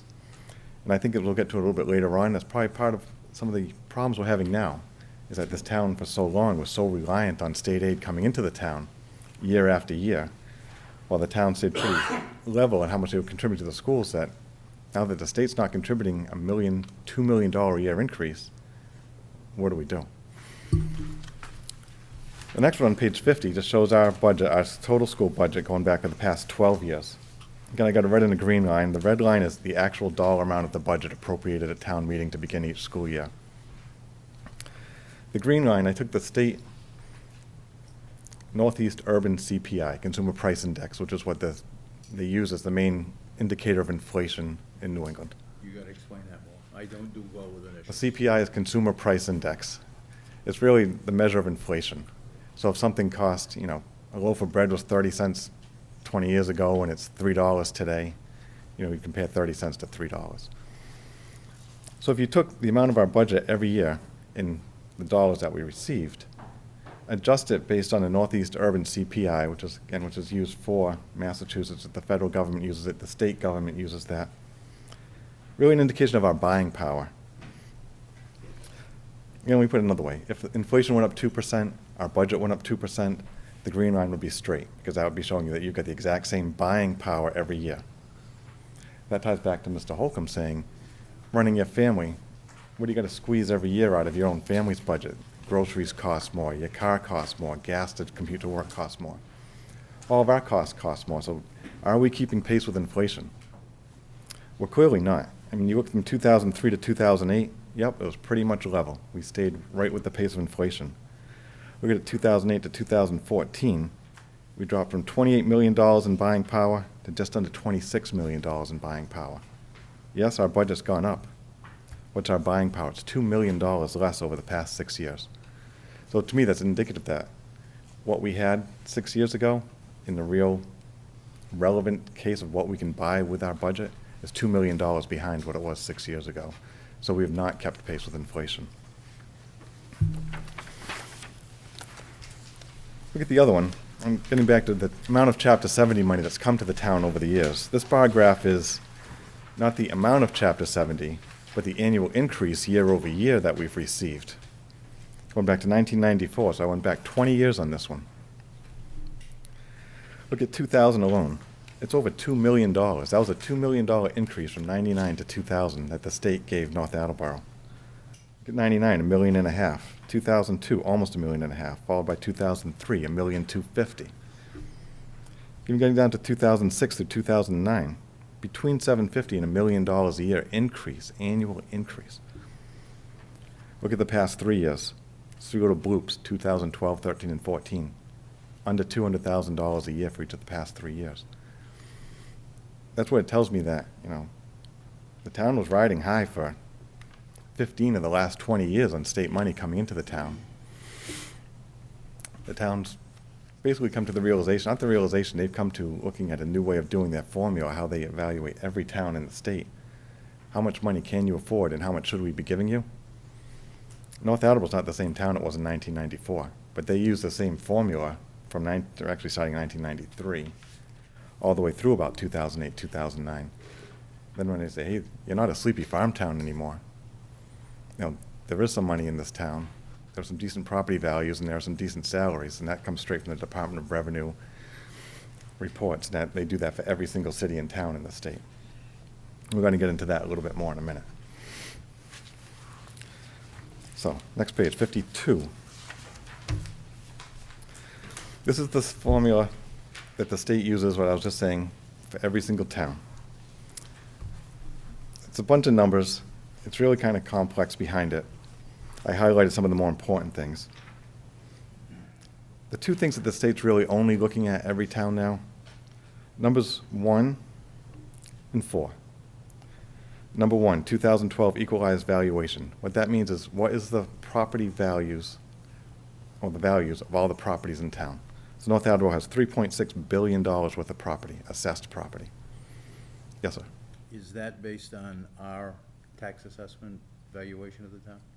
Correct, because it comes off the information that Not we the send. state superimposing something. Exactly. No, it's our own tax levy gets certified by the Department of Revenue every year. This is that equalized valuation. We submit it, Department of Revenue approves it. So this information comes from us. Line 4, 2011 income. Now that comes from the Department of Revenue based on tax returns, you know, basically from the zip code 02760 and 63, you know, from North Attleboro. So that's where the state gets that from. They take all the tax returns of people across the state, they parse it out by what your mailing address is, and they say, okay, the income of the North Attleboro residents in 2011 was $1,064,579,000. They apply a factor to that. That's the 2 percentages underneath each of these numbers, so I'm going to back up a little bit. Line 2, 0.3%. And then line 5, income 1.5%. For every single city and town in the state, they take 0.36% of your property value, 1.5% of your income, add those two together, and they say that's how much money you should be spending on education in your town. So whether you're Wellesley or Wayland, North Attleboro or Brockton, they're going to use that same formula. So people say, oh, they don't take into account that, you know, homes in Mansfield cost more than North Attleboro. Well, actually they do. They go in the aggregate, maybe not in an individual home, but say in the aggregate, how much property value do you have that's taxable property in North Attleboro? You know, people in Mansfield, there might be younger families that live there than North Attleboro. They make more money than we do. Maybe so, but maybe you know, again, they don't look at the number of people, they look at the aggregate. So with the aggregate wealth of North Attleboro, $1 billion in income came in. So again, they apply their formula, says North Attleboro should be spending $29,312,193 of their own local funds on education every year. So that's what we should be, not Excluding Chapter 70 money? Exactly. Excluding Chapter 70. That is the town's portion that they feel the town should be committing. If you look on the upper right, the one that I highlighted in the red box, required contribution for FY14. So that was the minimum state required amount the town had to spend on education last year. $25,660,000. So it's almost $4 million shy of what the state feels the town can afford. Now, in all honesty, we spent over the minimum by less than 2% though. So we take the 25,660, add a couple of percentage points, that's what the town's really spending. Every single year, they take what you had to spend as a minimum the prior year, look at the town's municipal revenue growth factor. Again, that comes from our own information that we send to the Department of Revenue. They increase that contribution by that percentage. Come further down, they say, okay, look at that. Looking at line 21 now, we're 5.8% away from this target goal they set for us when you look at what that comes to. If you read the little subtitles they've got in here, it says added increment towards target, line 22. That's an additional 1% of the number on line 13, because they're saying because you are more than 2.5% away from this goal that they've set for North Attleboro, we are going to impose another 1% onto your minimum to try and get you up to this minimum. So they add in the 256.6. It comes to 26,848,070, the one I've got with the arrow. It says minimum required under governor's proposal for next year, 2015. Look right above that. Shortfall from target after adding increment. So they take what we have to spend this year, add 3.6%, add another 1% because we're more than 5% away from our target. And we are still $2,720,723 below what they feel we should be spending. Now, one thing I want to say about that is when the state says you should be spending more, what they're really saying is we want to be spending less, right? Make no mistake about it. When they say North Attleboro should be spending $2.7 million more, they're really saying we're giving you $2.7 million too much. So the kind of the downfall in this scenario is you guys could be most generous people in the world, say, you know what, we're going to increase the school budget $5 million. We're going to look great to the state. We're going to exceed this. The state's going to say, man, we really don't care what you're spending. It's great. We want you to spend more. The kids deserve more. On average, every other town in the state spends 16% above the average. We spend 2% above. We're still giving you $2.7 million too much. So that's really what they're getting at. When they say what you can afford, they say, well, we can afford the difference. We only want to give you the difference. So I don't want that to get lost in this, because I'm not complaining saying the town needs to give more money. The state is saying you need to give more money, but what they mean is we want to give you less. So if the state had their way, we would still spend at least what we spend today, but they would give us $2.7 million less of that. Now, in implementing this formula, they've made a commitment that they're not going to cut the towns, but people in our situation are never going to get more than the minimum. So that's why we're slated to get $114,000, $117,000 more for next year, because they set a $25 per pupil minimum. So North Attleboro's going to get the minimum. You go back to that bar graph that you've got in front of you, Barry. We are going to see $25 per pupil from now on coming from the state. No more 500,000, 700,000, $1,500,000, $1,750,000. That's not happening, because they say we've been giving you too much. But what I think you're saying, I'll say it, you tell me what I'm saying wrong if you would. If we were to increase, I'm gonna deal with round numbers, $3 million, if the town were to contribute $3 million more Yeah. to the school department, Yep. the school department would take away that $2.7 million from that and give us $250,000, is that correct? No, because like I said, as much as they set a target for what we should spend, the complementary figure in that target is how much they want to give us. So if They we, can't, whether we increase or not, they can't decrease? right. Is that right? Well, they want to, they won't take money away, but what the percentage that they want to give us, they want to force a decrease in that percentage. Okay. So back on this one, it had all the red lines on it, right? Look at numbers 11 and 12 on the left-hand side. Target local share, target age share. Now, all their figures all relate back to target local share, local meaning North Attleboro, what you should spend. That backs into target age share. So to answer your question, no matter how much money you gave us, they've got an age share figure of 37.2%. They only want to give us 32% of what they calculate as the minimum required by law that you have to spend on education. So like I said, you can spend as much as you want. They want to give 37.2% of the minimum required by law. So by us spending more, it does not change the minimum. You see what I'm saying? No. Well, I'm honest, Okay, I'm well, honest. okay, so pi is 100%, right? Forget 35 million, forget 37 million. A pi is 100%. We could have a supersized pie. We could say, we're going to spend a pie that's 116. The state wants to give us 37.2. So no matter how big your pie is, they want to give you 37.2 of the original pie. But if the pie becomes bigger, Yeah. Well, but the yeah, amount of money you receive, does that become bigger? no, because now you might be at 110% of that pie, but they want to give you 37.2% of the original pie. That's what I'm saying. That's the tricky part I of think the this. thing that threw him was, and Be my correct me guest. if I'm wrong, but when you said You the were state would like to give us 2.7 million less, Right, so but they're making an it's really experiment what not they to don't cut. want to give us, and I think maybe So- that sort of clouded So with things. these minimum increases, they're kind of forcing themselves to get there over time, because the minimum we have to spend each year increases every year with inflation, changes in enrollment, everything else. So, let's flip the page, because I'm going to illustrate this a little bit better here. So we come to the next one. This is also right off the Department of Ed's website. Let's see, which one do I want to look at? On the right hand, it's like two halves, the left and the right half. If we look at the right-hand half, probably the bottom line, right before where it's highlighted in red, required net school spending. So that is the minimum that we have to spend. This figure is a little bit different than the previous page. The previous page is all education spending in North Attleboro, which includes an assessment to Tri-County and the small assessment to Bristol County. This page we're looking at here is just our North Attleboro schools. So we have to spend next year, let's even look at 14 this year, $43,034,734. That is the minimum by law North Attleboro has to spend on education in North Attleboro. Now, you might say, that's bigger than your budget. Well, correct, because the single largest thing is health insurance for the employees. It's not in our budget. Nor is it in the police budget, nor is it in the fire department budget. For the purposes of meeting this figure for the state allows you to take what is the cost of health insurance for the teachers, the custodians, for everybody. Exactly, retirement assessment that's paid into North Attleboro retirement, health insurance paid for the retirees. You can add those in. So that's how we meet the $43 million figure, even though our budget's 35. Look at this required net school spending. You apply their formula to next year. It's got to go to $44,065,000, which is a net of $1,130,808.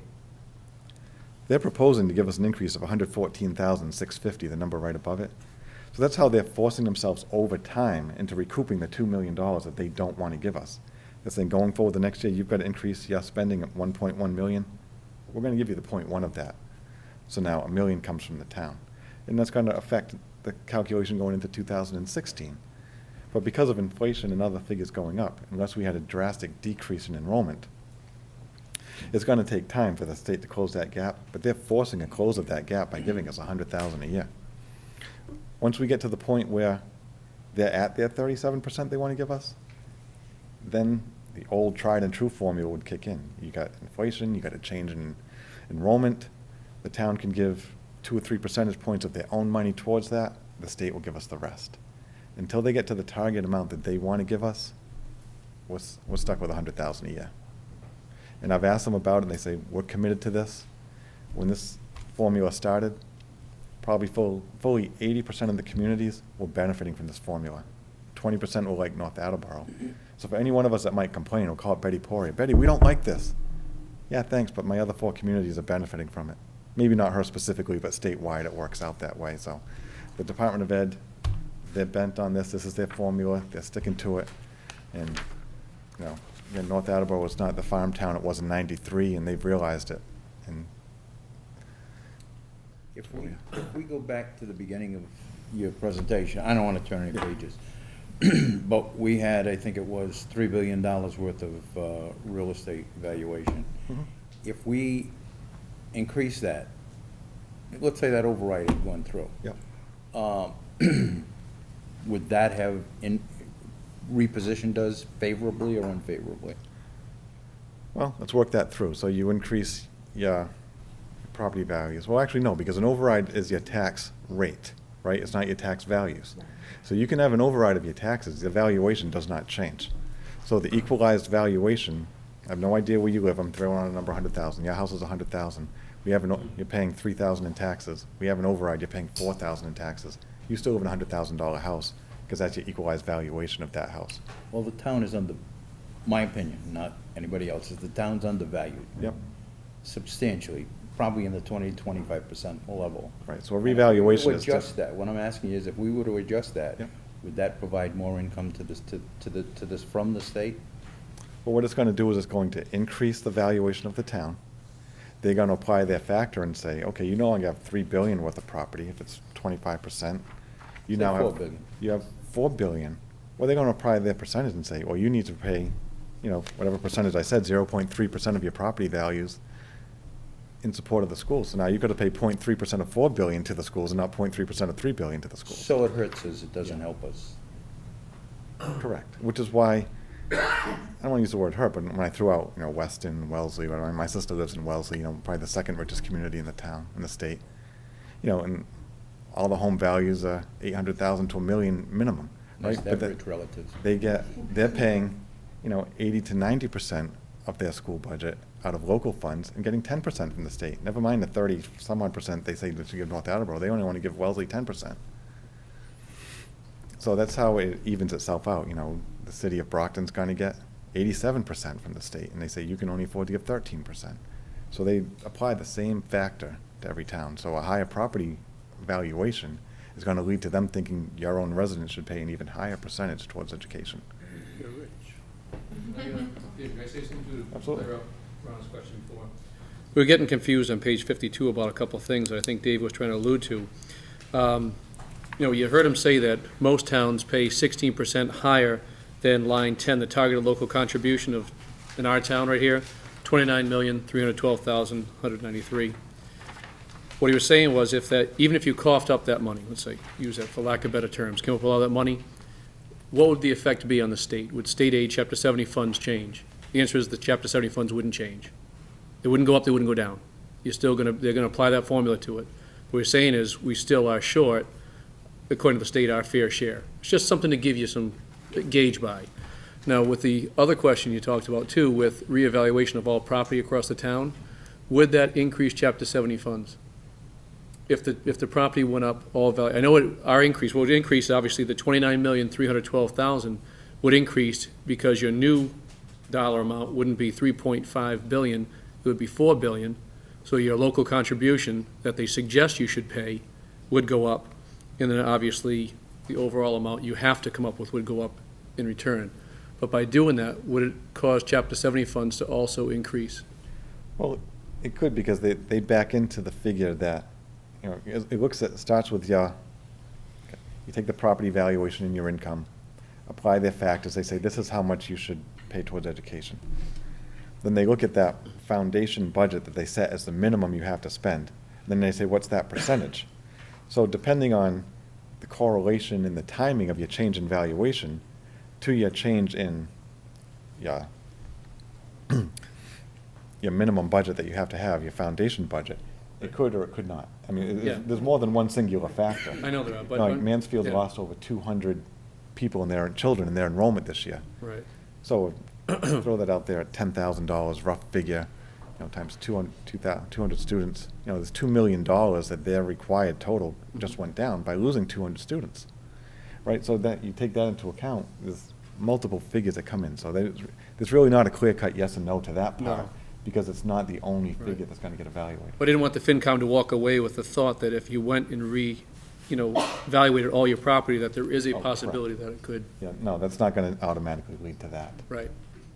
And again, they call it the target, and I'm repeating myself, but make no bones about it. When they say there's a target for North Attleboro, the converse figure is, what's the target for the state to give to North Attleboro? And that's what they're concerned about. Is that target a mandate or a suggestion? No, it's mandated. Okay. Now, there's been a little wiggle room in that, because when they first came out, they wanted to do a five-year implementation to it. They thought that within 5 years, everybody that needed more money would be given that 100% more money. And they also thought that everybody that they felt should be getting less would have worked themselves up to that. Now the economy, a bunch of other things over the 5 years, that hasn't happened in 5 years. We're going to year 7 of this. But they said that, while they didn't meet their target of having this fully implemented in 5 years, the goal is still the same. So now it might take 7, it might take 9, but they're not changing their minds on what this formula is.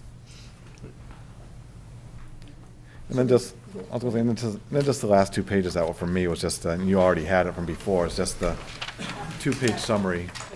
Oh, sure. You said once we get in the middle there, then we go on to the formula. Will we do better there? When Oh, yeah, when the inflation and student population increases? correct, that's what we were living under in all those prior years on the bar graph back there. So if we were already at our target, if we had increasing enrollments like we had through those years, if we had inflation of 2 to 3% a year, then that would lead to the state giving sizable chunks of increase every year, because then they're gonna say, okay, North Attleboro, you're now spending, I do the math easy, 25 million towards the total. Inflation is 3%, so you're gonna go up 3% of 25 million, 750, so that's 750,000. We think your whole budget should go up $1.5 million, so we're gonna give you the rest, so we'll give you another 750,000 as well. So even though the state aid won't change as we get closer to the shortfall, it's to our benefit to get under this other formula? It's to the town's benefit. When the state gets to their target, it'll start to then come back to be the town's benefit to, ideally, the state wants everybody to be in the same spot. Okay, so they want to get what they call it the 50-50 plan. And what they mean by 50-50 is statewide, they want to pay for half the cost of education. They feel the town should pay for the other half. They apply it on a town-by-town basis, like I was saying, so Weston and Wellesley are getting 10%, while Brockton's of the world are getting 90%. So it's never going to be 50-50 probably for any individual town, but they want it 50-50 statewide. Once they get to that target for everybody, then it'll be kind of on a level playing field, that if inflation's 3%, all else being equal, you could expect to get 3% from the state. They also expect that your town would contribute 3% as well. Not now where they're expecting the town to contribute 90% of the increase, and they'll give you 10% of the increase. Does that make sense? Okay. Can I just ask one more question? Sure. I know they're required to have their masters at some point, like the teachers. Yeah. Okay. What about doctorates, if they decide to go through a doctorate? Are we required to pay for that doctorate and then pay them before, that's a lot more money? What is our requirement there? I know several teachers in town are going for their doctorate right now. What are our requirements in that area?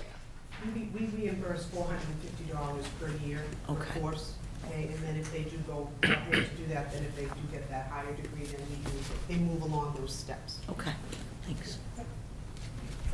And just what I was going to say, pages 54 and 55, which I think you guys already have anyway, is just the 2-page, line item budget as approved by the school committee at the February meeting that we had.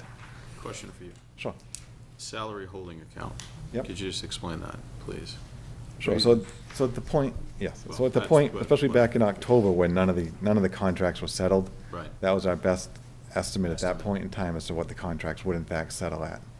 So is that going to be for over the life of that contract, or is that every year of the contract you need an additional 1.2 or Well, plus or minus? That is just for the first year. That's the increase from 14 to 15. Okay. But that's probably pretty indicative of what it was because, again, it's been settled now with the teachers. And when they're the single largest one, we assumed 2%. It settled at 2%. They probably make up 80% of that figure. Now, going from 15 to 16, that contract is also 2%. So it's going to be roughly that number. I mean, every year, you get a little bit different mix of people. I mean, people, once they get to the top step, they're getting a smaller increment Sure. than people who's further down. So it's within a couple $100,000 at most, it's going to be that same Right, figure. so your for the budget's going to following have to increase 1.2 roughly Exactly. every year. So Yep. at, 31, it then goes up to 1.2 from 31. Just for So- salaries. Just for salaries. Right, There were other expenses that, Right. right. And that's one of the first things I said, with 599 employees and over 80% of our budget going towards providing people services, and that's what we are. Which is considered a level service increase. if Right. you look at that. I mean, that's the whole town realistically. Oh, exactly. Every department in town is here to serve people. They're- That's, we're we don't manufacture serving anything, we don't sell anything. Maybe we could supplement for doing. Thank you.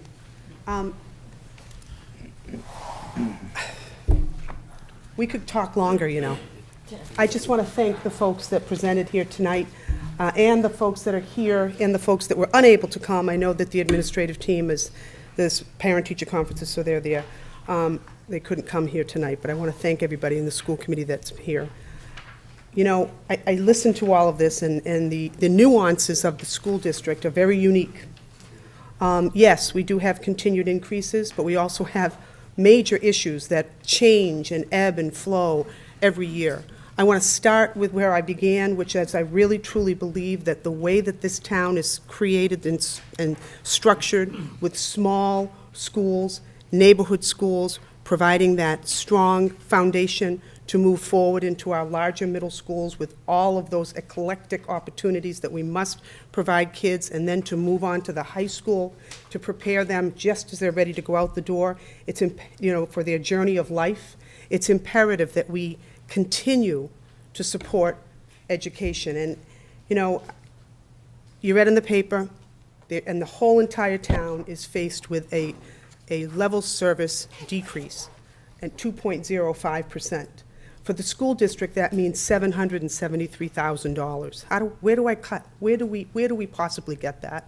There's also an estimation that we have a certain number of retirements, which we only have 4 teachers and 1 paraprofessional at this moment in time. So the estimation that the town administrator gave us was much higher than that. So I look at those 2 numbers and I add them together, and it really is a $902,000 deficit. So we have to come up with a cut somewhere, somehow. You've heard the intricacies of this department. Very difficult to figure out how we're going to have that happen. The last page of this document shows a scenario that has not been approved by the school committee at this point because we're not ready to make these kinds of decisions. However, if we had to cut $902,000, $486 if it would come out of some kind of salaries, and then what's next, as Mr. Holcomb had talked about, athletics, activities, the heart and soul of what makes this community so rich, the fabric of what we know of North Attleboro. I don't know where else to do it. We've done this year after year after year. The state's not going to give us any more money. We've got to figure out how we can get this from whatever the resources are here in the town. We need your help as a finance committee. I don't know all the lines that you know. I don't know all the budget items that you can take a look at, but I do know we have grave, grave needs. And we appreciate any creativity moving forward, any kind of collaboration, any more information you need from us. And most of all, Paul, I want to thank you for providing us this opportunity to give you an overview of what we're about. I'd love for this board to come and visit the schools. Of course, you'd have to go through all of our security systems first, but I would love for you to come and see in action, because that really is where you're going to get a feel for what we do in the schools every day. So we entertain questions. I know you've been very patient by writing down a bunch of stuff. I'm going to just stand here and then defer to anybody in particular. So if you have any questions or whatever we'd like to do further. I'd like Yes, to Paul. say one thing. Technology, part of the CIP, and which is recommended this year, is 300 and, I want to get the figure right, 367,000 more for technology in the capital improvements this year. Fantastic. We truly, truly appreciate that. We haven't voted on it yet. Okay. But that's recommended.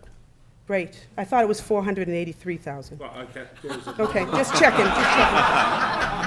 There could be another one in there. It's all right, it's okay. It's all right. We'll take it. There could be another one in there that struck my mind, too. I'm getting old. You already know what's coming. Typical woman. If I may, so I just want to, I'll blow through my list fast here.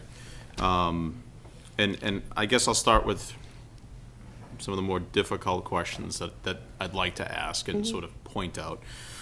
And I don't want it to be misconstrued or taken in a way that's not supportive.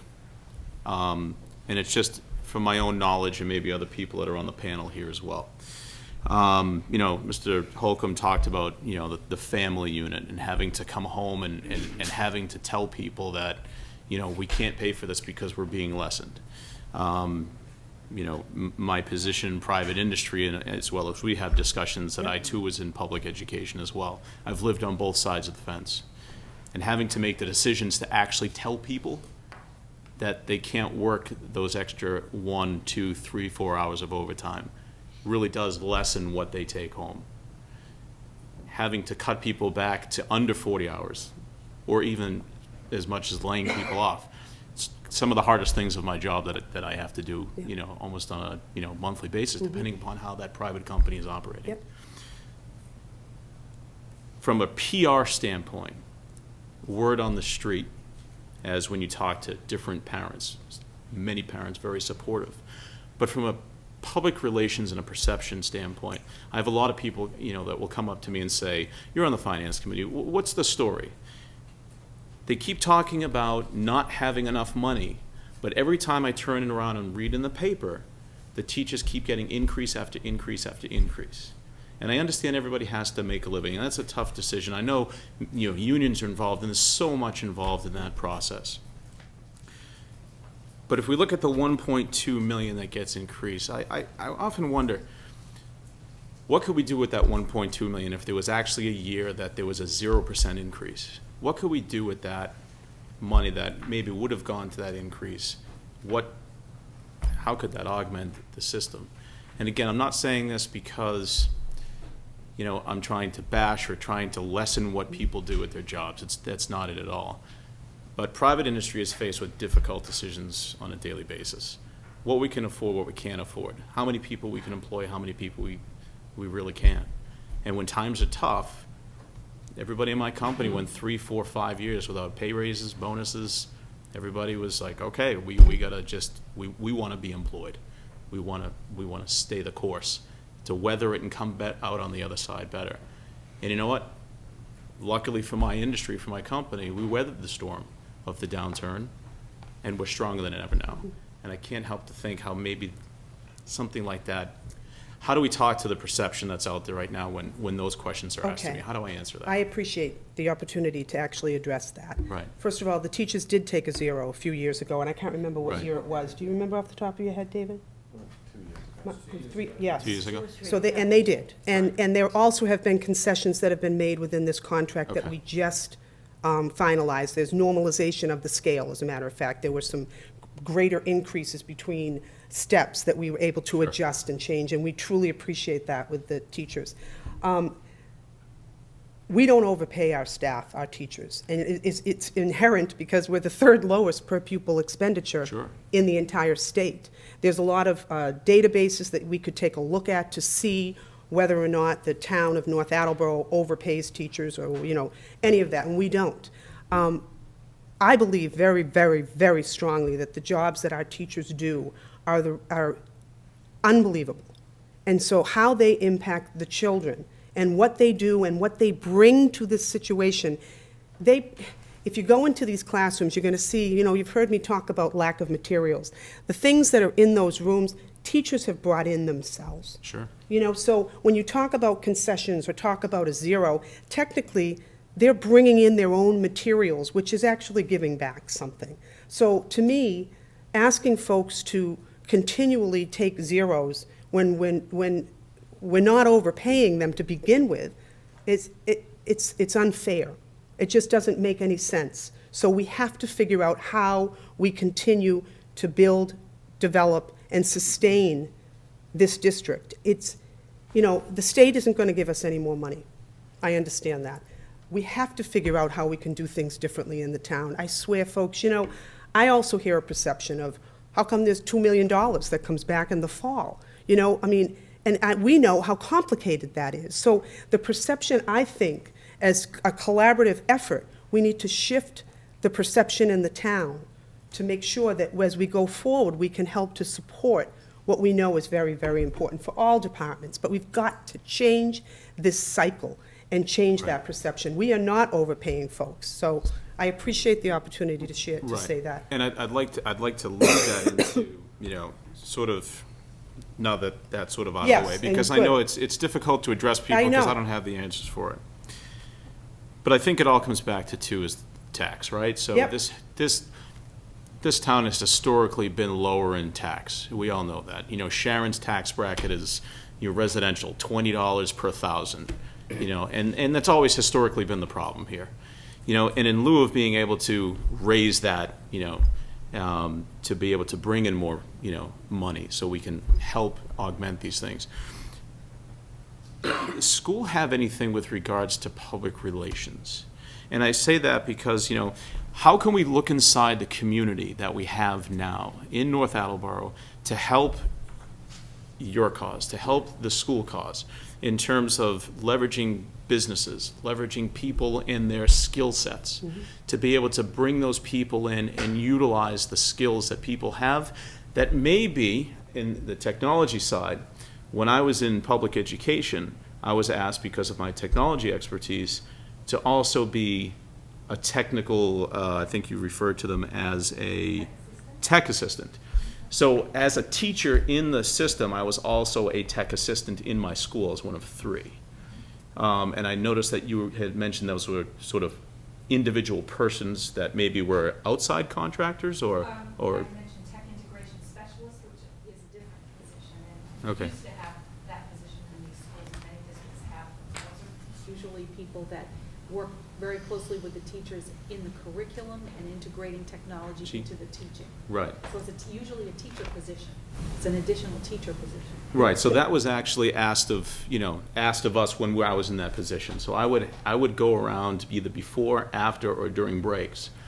And as a teacher, you may have some people in the schools that are very tech savvy and could do that. I want to Sure. add something. We actually have a cadre of folks that we just trained in Office 365, which is something that's going to be rolled out into the district, to be those kinds of people that can then help to support everybody moving forward. So we do look creatively to try to figure out how, instead of having it just one individual person, where's that cost avoidance?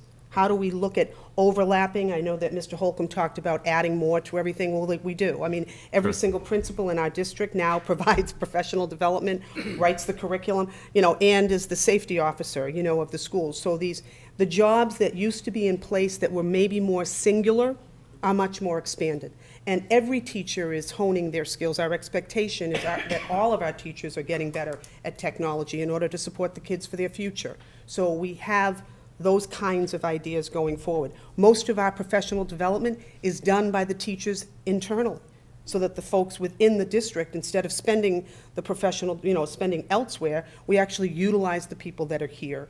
And I would love for folks to take a look at the comparison for the Department of Ed for the DART, because I believe, as it shows for North Attleboro, we spend about $29,000 on professional development, whereas every other town, if you look at it, we're talking hundreds of thousands. So we do, Barry, I got to tell you, we have done all of these things, and I want you to continue going, because if there's anything else that can spark an idea, but I Right. just want you to know that for the past few years, we started with cost avoidance, consolidation, then we looked at revenues. As you know, we've been charging fees for facilities, transportation, athletics, parking. Horrible, but has to be done. So we did cost avoidance, revenue streams, then we looked at cuts. My problem right now, I don't know where else to do that. We did concessions in the contracts, Sure. which we appreciate moving forward is going to help us, but we need your help. We need the town to help to continue Right. to support it. So we're really working hard to try to do those kinds of creative ideas. Right. Can I jump in and just say Sure. something? Sure. Living in town too, I hear that first piece I just want to go back to. Right. And it's about comparing apples to apples. You know, one thing we look at is in the profession of teaching, you talk about white-collar employees. So it's kind of important that teachers can't chase the dollar. In other words, my sister's in pharmaceutical sales, and yeah, sometimes her bonus check is very, very dismal. But if she, you know, beats the street harder, Sure. she's going to make that quarterly bonus check and make up for lost time. So with teachers, or any municipal person in town, fire, police, any of those, you know, how do you ever get a gain back once you've taken that kind of a loss? So it's one of those things that I just want to make sure that people out there, you know, friends, family, understand that, you know, when we look at the white-collar sector, when is there ever a catch-up time if they take that 0%? Right, well, not to argue the point, but, again, if you're just talking a general worker, like your sister, who's a commission-based person. Right. She can make it up, but a guy who's working a warehouse, he gets a 0% for 5 years, he's not making it up ever, And Barry, we have, by law, we have to educate Right. kids 180 days, so I can't say every, Friday, half a day, although God knows I would love it. I mean, let's be truthful. Really, yeah, these two, the kind of boys. You want to transfer it Yeah, down? see, Right. but though, we have to live within those kinds of constraints too. Right. You also heard about the mandates and the adherences to what we have to make sure that we educate our kids, because there's a competition out there for our children of North Attleboro compared to other towns. Right. We have to make sure that what we're providing is going to give them the opportunity to be competitive in the greater, bigger world. We've been able to do that up to this point. Honestly, we're graduating seniors that are, amazing, amazing kids. I am passionate and feel a sense of urgency to help to make that continue for the children that are entering into our early learning center in our kindergarten. This is a huge problem that the town needs to embrace, and we got to figure out something. We have to figure out how to change this cycle. So keep going. What else? So, last week, I wanted to notice Beth Nobrega. Yes. For the work Fantastic. that she had done. And I think that's a great example of what, the power of the parents in this community. Yep. Which I hear, And- some of them are here tonight. Absolutely. And, getting the grant, writing the document for the grant, Yep. getting it in, Yep. organizing the parents. Is there a way that the school can establish some sort of parent advisory committee, that some of these ideas can be established and then filtered down into the community where perhaps businesses can get involved? I Yep. mean, I always like to beat up Ernie Bach as well. He takes up so much land on Route 1. Yes, he does. Not a lot of Right? revenue coming in on that either, is Right. there? So I like to beat up on him, he's big into the arts. That if somebody may know him very well in this community. Great idea. So challenge, maybe establish the connection between the parents, get more engagement from a business perspective, because every dollar that can be saved by doing those types of projects like Beth Nobrega had Yep. done allows you to take that 10,000 and put it somewhere else. And if we can get a lot of small wins like that, I think that can amount to a very large sum of money. I'll go on further. If we Common Core, back to the beginning, what kind of investment did the town put into that, or is putting into that? And sort of let me finish that thought by saying, I know a lot of communities are at odds as to whether to go there or not. I know Stoughton, I think, is in the process of going through that, do we not? Yeah. I know there's also communities that have gone there already and are like, we're throwing it out. It doesn't work. What kind of investment has North Attleboro put in that? And is there an exit strategy in case we're faced with that sort of situation where I think it was Linfield. Don't quote me on it, but they have had it and they said it's going in the wrong direction. Let's move away from it. Probably the best way to respond would be to focus on the last 2 years' worth of professional development that we've allocated resources to the retraining of teachers to ensure that their curriculum is up to speed. And it's probably in the neighborhood of probably $50,000 or $60,000 a year. So, and that's strictly utilized for the teacher training and retraining. We've also probably purchased additional materials in mathematics and in English language arts. That too, the mathematics materials, we just finished buying $130,000. Yes, yes, about that for the recent upgrade. Yeah. And probably a writing program last year, that was probably about $60,000. So I would say it's in the neighborhood of $350,000 over the last couple of years. The exit strategy is, there isn't one necessarily, because the Common Core frameworks were very closely aligned to the Massachusetts frameworks to begin with. So even if Massachusetts does not become part of that Common Core alignment, it just defaults back to what Massachusetts curriculum requirements are, which are very close to what they were to begin with. So we would still have to upgrade those materials. And 90% of the strategies that we implemented was looking at the specifics within those grade level pieces that we spoke about, that I spoke about, and making sure that teachers were adhering to those within the classroom, and then realigning assessment strategies with that as well. So I think it's just good teaching practice to really get into the heart of not only the content, but the skill sets of what it is that we're asking students to learn and be able to do. They'll be better thinkers because of the training that the teachers have participated in. And you talk about 21st century thinking and 21st century skills, which we're pretty far into the 21st century, and we're just still, on our momentum for that. But it's all about critical thinking and communication and reading and writing, which is what the Common Core is about. We can, I look at missions like that and say, what is it that we really need to make sure that we do, and what do we still continue to do because we know it's very good for children. Right. So that's the meshing. There is no one curriculum that's going to match the needs of all of our kids. You heard Julie speak about the special education children, for example. We modify and adapt according to the children. So I don't get as much in a dither over the Common Core, to be honest with you, because there's components of it that are just plain old good teaching. It will prepare them for their future. We will always look at what the kids need in front of us, and we mesh and mold. So it's not all Common Core and nothing else. We would not be that way. As a matter of fact, Victoria Eck did a fabulous study for her doctorate that talks about focusing too much on an assessment and those kinds of things, and how you really have to have more of an eclectic approach. Correct? If I could just add one more small piece.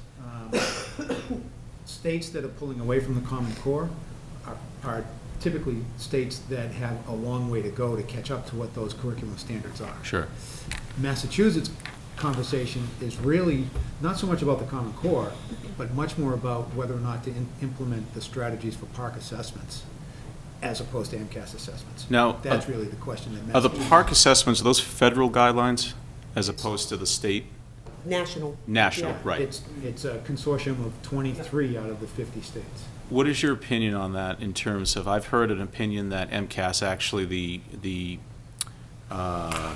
standards of MCAS are actually higher than that of PARCC. Is that a true statement, not a true statement? The big shift for PARCC is the technological piece. Sure. Some of the paper pencil tests that we've been doing, we actually piloted that this year. Right. Are pretty similar. And again, it's enhancing thinking. It's a lot of problem solving. The issue that is out there is that it's timed, whereas the MCAS is untimed. That makes a big difference. I think there's a lot of things that are going to change as we go through this process. I know in the Superintendent's Association, we're very vocal about that. We will continue to be vocal because right now it's in a pilot phase. And so, before you go and implement it, we got to make sure that it's going to fit what our needs are. But I don't know how much of control we're going to end up having in shifting that. I think people, talk an awful lot about it, but there's still some nuances that need to be clarified. So, yeah. I'd like to answer your question, 2 questions ago, about connections to the community and businesses. Sure. I run the athletic department, and we basically pay for salaries and officials. We bring in all the ticket money to pay for our buses and running events. But if we didn't, I'm looking at parents over here that I know contribute and fundraise. Every single uniform you see, every ball you see bounce, every single thing that we have basically comes from that. We pay for our medical supplies, we pay for reconditioning, we pay in our budget a very small amount do we get for the things that we use, and it's all the rest is provided by the parents and the booster clubs who go to those businesses and raise those funds. We did a study a couple years ago, and we're spending about $400,000 on salaries and the things that we do in the athletic department, but every other city and town in the local area is double that. All that money that comes in to pay for that is through the parents and the booster clubs. So we are making those connections very strongly, daily, to a point where they're taxed out. They don't have any more to give us. We're asking all the time. I look at right over here, and they are our hardest pushers. They are in every business, in every place in town, trying to get them to be part of what we're doing and support our athletic department, never mind our school department. Sure. So I think those people should be commended for the efforts that they do and the money they do bring in, because we couldn't do what we're doing right now without that. And that doesn't mean that we still can't go after Ernie Bach. That's making sure. They know, I say it We almost can- every meeting. We can keep going, yes, because and we're open. And I meet with the PTO presidents on a monthly basis, and we talk a lot about all of this. I know Beth very well and how hard she works, and it is the Allen Ave School, which almost was a school that was going to be closed, which is one of the reasons why the parents have been empowered to really stay close to us. I know I meet with Brian Hogan, who's behind me, right there, raise your hand, Brian, who is one of the founders of the whole Yes for North piece. I meet with him on a regular basis. He's actually on my speed dial. I've called him several times to help, and that's why they're here tonight, because how do we figure this problem out? You know, we're all in this together. I get it. I just don't know all of the pieces that you have in front of you, the choices that you guys have to make as a board. When you look at the minimal money coming in and how it's all divvied out, I'm just suggesting, is there any other cycle or any other way we could do this? Because our school district, as you know, runs from September until June. So we are so appreciative when we get funding back in October, but quite honestly, it causes a heck of a lot of havoc, because then to try to start to put some things in place in October, we've already started the year. So I'm just throwing out a suggestion of how do we shift how we've been doing some of the things that we've been doing moving forward, okay? But anyway, anything else? Yes. Yes. You do, as you all know, I work in the special ed department at schools, and amazing job with the limited funding they have, amazing job. And I go into a lot of the typical classrooms. I say typical this way because there is no such thing anymore as typical. You know what I mean? Yeah. But there are, unfortunately, some students, in my opinion, because I'm there every day, falling through the cracks, and they're the typical, a little bit too shy, a little bit slower to learn how to read.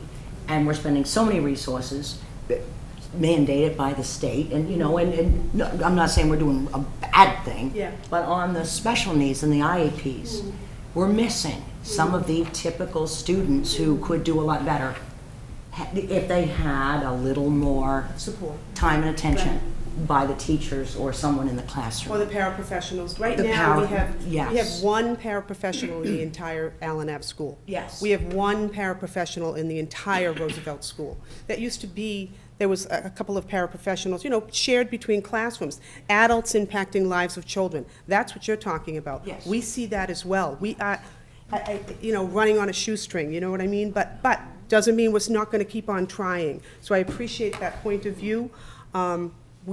That's why I go back to how important it is to have these small schools to build the foundation so we get to know these children so they don't slip through the cracks, that we can target what their needs are. So I know I'm preaching to the choir, folks. Yes, Ron, you have one more question? No. Actually, I was Gets his gonna, two, I was I gonna thought. say, I'm gonna try to stay within the two allotted to me. It doesn't mean you can make a run-on sentence. Right.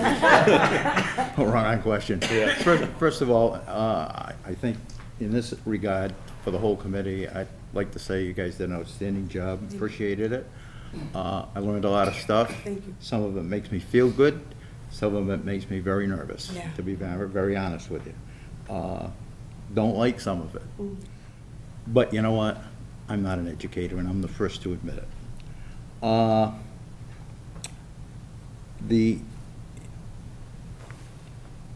And we'll make one other thing. This is personal, this has nothing to do with the committee. I would be gladly give you $3 million more if we had it. I just don't know whether we should close the fire department or the police department to provide it to you. I think one of the mistakes that you made with the override last time is you went for that year's requirement. I think what you gotta do is go for $10 million to salvage 10 million. I'm serious. That you can't come back every year and expect them to sit there like baubles and shake their head.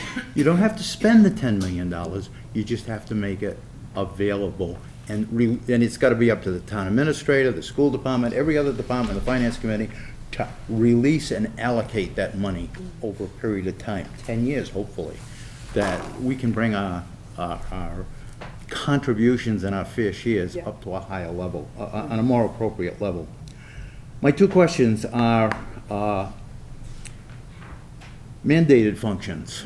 I'm gonna pick a number, and I don't have any basis for doing it, but I'm gonna guess that the mandated functions that you went over probably cost us $5 million a year. And I know nobody has that number, and I accept the fact, right? But I'm just concerned about what the state legislature does, and God only knows what those demigods in Washington do, and the bureaucrats that work for them. But if we could get a list, I don't need it tonight, I don't expect it tonight, a list of some of the mandate, the significant, to an 80% level requirements that we perform today, and add on to that what we're gonna be forced to do tomorrow, and what the costs associated with them is. My second question is, coming back to Barry, Common Core. I'm concerned about it, to be very honest with you. Some of your staff is concerned about it, that I've talked to. I will never tell you who. Do you as a person believe in it? I have a feeling based on your discussion with Barry you do. I do. But why? I'll tell you why, because I don't believe in any one curriculum is going to teach all children. So I look at that as a piece of what it is that we do. We do need guidelines. We do need comparisons to go from town to town. We do need standards so that everyone's trying to reach for the same type of goal. We want to make sure that our third graders read just like any other third graders read in any other town. Or better. Or better. And we do. It's the miraculous piece about North Attleboro is that we perform and we do very well. But when you look at curriculum, which is my background, I used to be a curriculum person. Actually, I really enjoy it and miss it because right now I'm dealing with budgets, you know? Woo! But I have wonderful people that help to do that. I could defer to any one of my principals to come up and talk about it because the work that we've done is providing continued education for our teachers. You see, we don't take something and say, all right, there it is, carte blanche. We look at it, we think about it, we make it our own. So the Common Core is actually giving us an opportunity to do that, to look at what is it that we do, what should we change, what do we keep.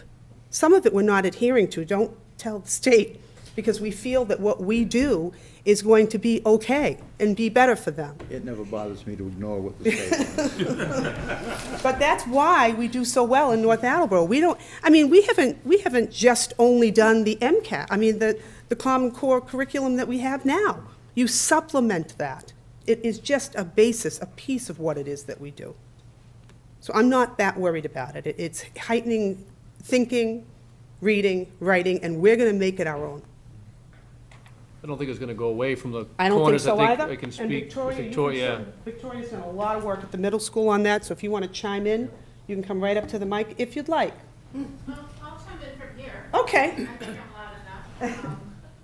We've been working on Common Core for the past 3 years to make it our own. And Yes. basically what the teachers do is they look at what the standards are, and they actually look at who we have in our classrooms and put together a curriculum, a plan that actually fits North Attleboro, our kids. So it isn't just what the state tells us to do. I'll give you an example. The state said that we're supposed to be teaching 55% of the English classes on information text. That's not what we're doing at the middle school because we have a really good, strong program and we're actually teaching more literature than the information text still. We still believe that that's better for the students. And it's being proven by their ability to think and to put together beautiful projects. We have a Shakespeare Festival coming up next week. Most schools do not have Shakespeare in the 8th grade, we do. I'm very, very proud of our curriculum, and it's created by our teachers. They look at what the Common Core says, and they take the best out of it, and then mold it to what North Attleboro needs. Thank you. And keep in place some of the things that we know are very effective. Victoria's talking about a project-oriented opportunity for kids in the Shakespearean. You've participated in it, Ron, with the space mission. It wasn't just this little space piece. It went integrated across all curriculums, so the informational opportunities, but the Common Core, which is focusing on informational text, that kind of reading was done in our science and our social studies classes. So it's more of an integrated approach. It's not that lockstep. I was totally and completely impressed by your space program. The only disappointment was because of effort, time, and recuperating, you weren't able to run it. You weren't going to be able to run it every other year. Well, we also have some other ideas. No, No I worries. understand. No worries, because we keep it going. We keep it going. The kids are too enthused. We got to keep it going. We can share that at another time, because you'll be invited back anytime. Yes, you wanted to say something, Mr. Holcomb. I could hear that. Oh, yeah, no, it wasn't talking. Yeah, you can tell I'm a teacher. I can see out of the corner of my. Jump out of my seat. No, I was just thinking over here about the Mass, state frameworks and MCAS when it first went in. Yeah. There was a lot of doubt that would happen. I think that you're going to see Common Core embedded deeply into the curriculum across all the Commonwealth. You may see a pause on the park a little bit, the assessment for it, but as we move ahead, I think as Assistant Superintendent Antolini pointed out, is that we're very close now with where Common Core is going to, and you may see other states that have a wide gap, not moving that direction, but I can't see this, I can't see it going away, can you? No, I can't. And I know that North Attleboro is a big football town, right? We are? And- Yeah, just a little bit. Right. And imagine, if you will, North Attleboro playing football against a team from Southern California. But the rules were different in Southern California. It's an 80-yard field. And then the next week, we decided to play a team in North Dakota. And they play with 12 people on the field. The Common Core establishes, very similar to the rules for football, it establishes the rules of the game for academic achievement and expectations for all students across the Commonwealth and all students across the country. That's what the Common Core is. It's just a set of rules to play by. Now everybody knows what they are. And now we can compare the strength of our team, the strength of our program, the quality of the work that our kids are able to do with anywhere else. It always bothered me that the state of Massachusetts wasn't doing as well as the state of Alabama because, or any other, I'm not trying to figure out, because they set their own standards to work from. That's right. That's right. That did always bother me. That's right. So now Big Red will make it to the Super Bowl. That's right.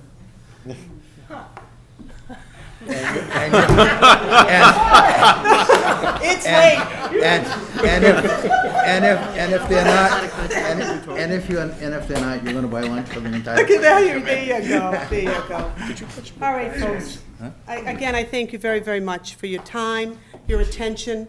I hope, I don't know if anyone at home has stayed tuned to this, but I know it will be replayed. I appreciate that it will be over and over because I think it's important that we had this opportunity to educate not only the Finance Committee, but the community. Absolutely. Right. And I really, really appreciate that opportunity. Anything else? No, I'd just like to echo Ron in saying that you guys did a fantastic job.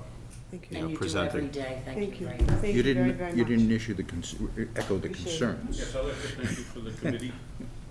I've been on the Finance Committee 11 years, and I learned more about the school department today than I have in 11 years. And it's wonderful. Very good information. Gives us a guideline, to figure out what to do. And hopefully that we can back you. Appreciate that. Appreciate it very, I very really much. And you appreciate actually it. have some leisure reading, because we've got a whole big packet that you can take away. Take this to bed with me. Yeah, there you go. Thank you. Thank you. That's right. Thank you very much. Thanks, folks. Nice reading. Thank you all. Very much. Thank you. Appreciate it. We get a couple little things here. We have, okay, go ahead, Michelle. Thanks, guys. Move that we approve the Second. minutes of Oh, I the wasn't here March last 3rd, Wednesday, so 3rd I and can't get 2nd. Greg. Second. Right, I wasn't here last Wednesday, and that's the ones I think she's talking okay. about. Any discussion about them? All in favor? Aye. Opposed? Okay. Abstain. Anything else to come before the committee? What about those acknowledgements? If everybody could flip to the back of their package, These? the last 2 pages and just sign them at the end of the Yes, those were emails to everybody today.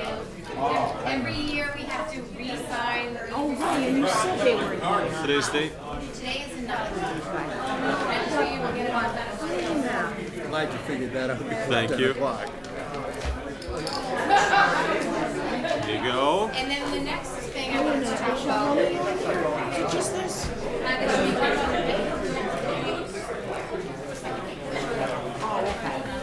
Sign it. Is that what I already printed out? Thank you. You're good? And then the last thing that I just wanted to ask is, Mark's asking everybody to take a 2% cut off level services. You know how we always have people come in and discuss the budgets? April 9th. Budgets every. Yeah. Do you guys want to see, like, if somebody's fine with their 2% cut, do we need them to come in so they can say I'm good? No. It depends on the size of the budget. Right. Like the smaller part, like the zoning's not gonna come in. I'm just gonna make the cut, and we're gonna call it a day. Because there's nothing that this, you know, it is what it is, and that's where we're at. But as far as some of the smaller, like the Council on Aging, Yeah, no. do you know, when she comes in for a second, I feel bad in position her, she doesn't, all she says is, yep, we can live with it, and then she kinda heads out. Do we need to talk to those people, do you feel? I mean, if you want to, I'll schedule them, but nobody's having a problem with it. No, my only concern about that is, they're always asking for more money, and then we cut them, and they say, yeah, we're fine with it, we don't need any discussion. But then they're gonna come back and ask for more money, and we're gonna say, but you said you were fine. That's your, You know, it happens every year. doesn't matter. You know what I'm saying? So I don't know. yeah. Yeah, so I don't know. I don't know Why don't you just think either. about it, and then let me know. I just need to start setting up budget meetings, and, you know, how to. Mark's gonna have his own, right? Mark has his own night. yeah. Mark has his own night, it's the first night. April 30th is Mark's night. Yes, but I want to get everybody else started on, Jake's we have our Right. dates, and I want to kind of get He'll be everybody else 50. lined up. But if you don't feel the need to talk to, you know, every department, I just want to know that. Yeah. So that, you know, I kind of feel bad having them come in and just be like, no. I do, I know. Yeah, but the thing is, like I said, they don't pull it together. They come back and ask for money, and then, like last year, you said you were okay and you weren't. So why should we suspect you are now? But yeah, I know. Nobody's No, been doing it. I know. Nobody's really done that. I mean, the only No, people so- that, All right, Park and no. Rec will I want to just plead want you their to know, case because I they're not predict gonna. the Park- planning yeah, board's yeah. gonna be in No, here I with see what you're saying. $3,000. Feels like they Yeah. can't Print live with the, 2%. What can we do? Well, you guys can Yeah, I make suggested they recommendations to put it change on things, but if the, you take away from on one, the you have to. website. You have to So- give somebody, think to somebody Immediately else, told you I have was to being take. So if we wanted to fund the schools 900,000, we'd have to take it 900,000 from somewhere else? That is correct. I am We not- have to Not tell- only do I object to it, I'm gonna request that we send it to town Michelle, am I right in Because it's in not that if we immediate. decide to Right. take money from some other department to give to the school, we have to say You were where before, it's coming from, how much from each department. Okay. We don't just get to say, we should give them more money, we need to say where it's going to come from. And I don't think he knows that. So there's a fixed amount Yes. Right, that we can vote to right. Appropriate it all. and they're saying now that it's, because of the requests, it's above. Yes. All the requests put together are above the fixed amount that we can That we appropriate. have coming in, yes. Right. And so they're asking everybody to take a 2% cut Across the board. across the board. Across the Will that bring it down to the Yes, number? that's the number. It's zero growth, but includes within that contract increases and anything like that. And that's zero growth plus increases that are either step increases or negotiated through contract increases. It's keeping the same people under the same. Yeah, there's no layoffs, right? Right. Now, they may have, they may have to lay somebody off. Right, a lot of departments. We don't know that yet. The school department, $600,000. 900,000. Well, yeah, but That's the 30th. the 2% is 600. She's adding to it. Because I don't, you know, it's a small. Yeah, We're not zoning. If they're saying, yeah, if they don't have anything to say, then no, so they shouldn't come in. Right. No, you're There might right, be yeah. people that will argue, you know, they. Anybody that wants to come, I don't think, Absolutely. Right, absolutely. But if they feel that they're comfortable, and if they can make the 2% cut somewhere, they can live with that, they're not gonna try and come in here and vie for more, maybe. hey, something I'd like to throw out. But that's to do with, They're coming in for an article. they got two articles. Something I'd like to throw out, and not to do anything but think about. All boards, elected and appointed, $0. It's a privilege, it's something they're going after, it's something they want, and I gotta tell you, I don't know why we're paying the assessors $3,500 or $3,000 and the selectmen 12. They want the jobs, it's a prestige job, and I'm not sure that, just think about it, I'm not I've always asking had a you, problem with that, yeah. I'm not asking you to decide on it, It's our I'm just choice. throwing it out now so it's not a surprise. I gotta come up with something every week, every time, Troy. What can I say, Paul? What's that you're trying to do? Huh? Zero money for board stipends? Yeah. Okay. School committee, All I'm doing is think about everybody, I don't care who they are, It is a appointed or elected, or appointed, I don't care. Just think about it. Right. And I don't feel bad about it idea. because you know what? It's a good That's what idea. I'm making. Yep. Right, exactly. Amen. It's not a bad, it's a very good idea. Yeah.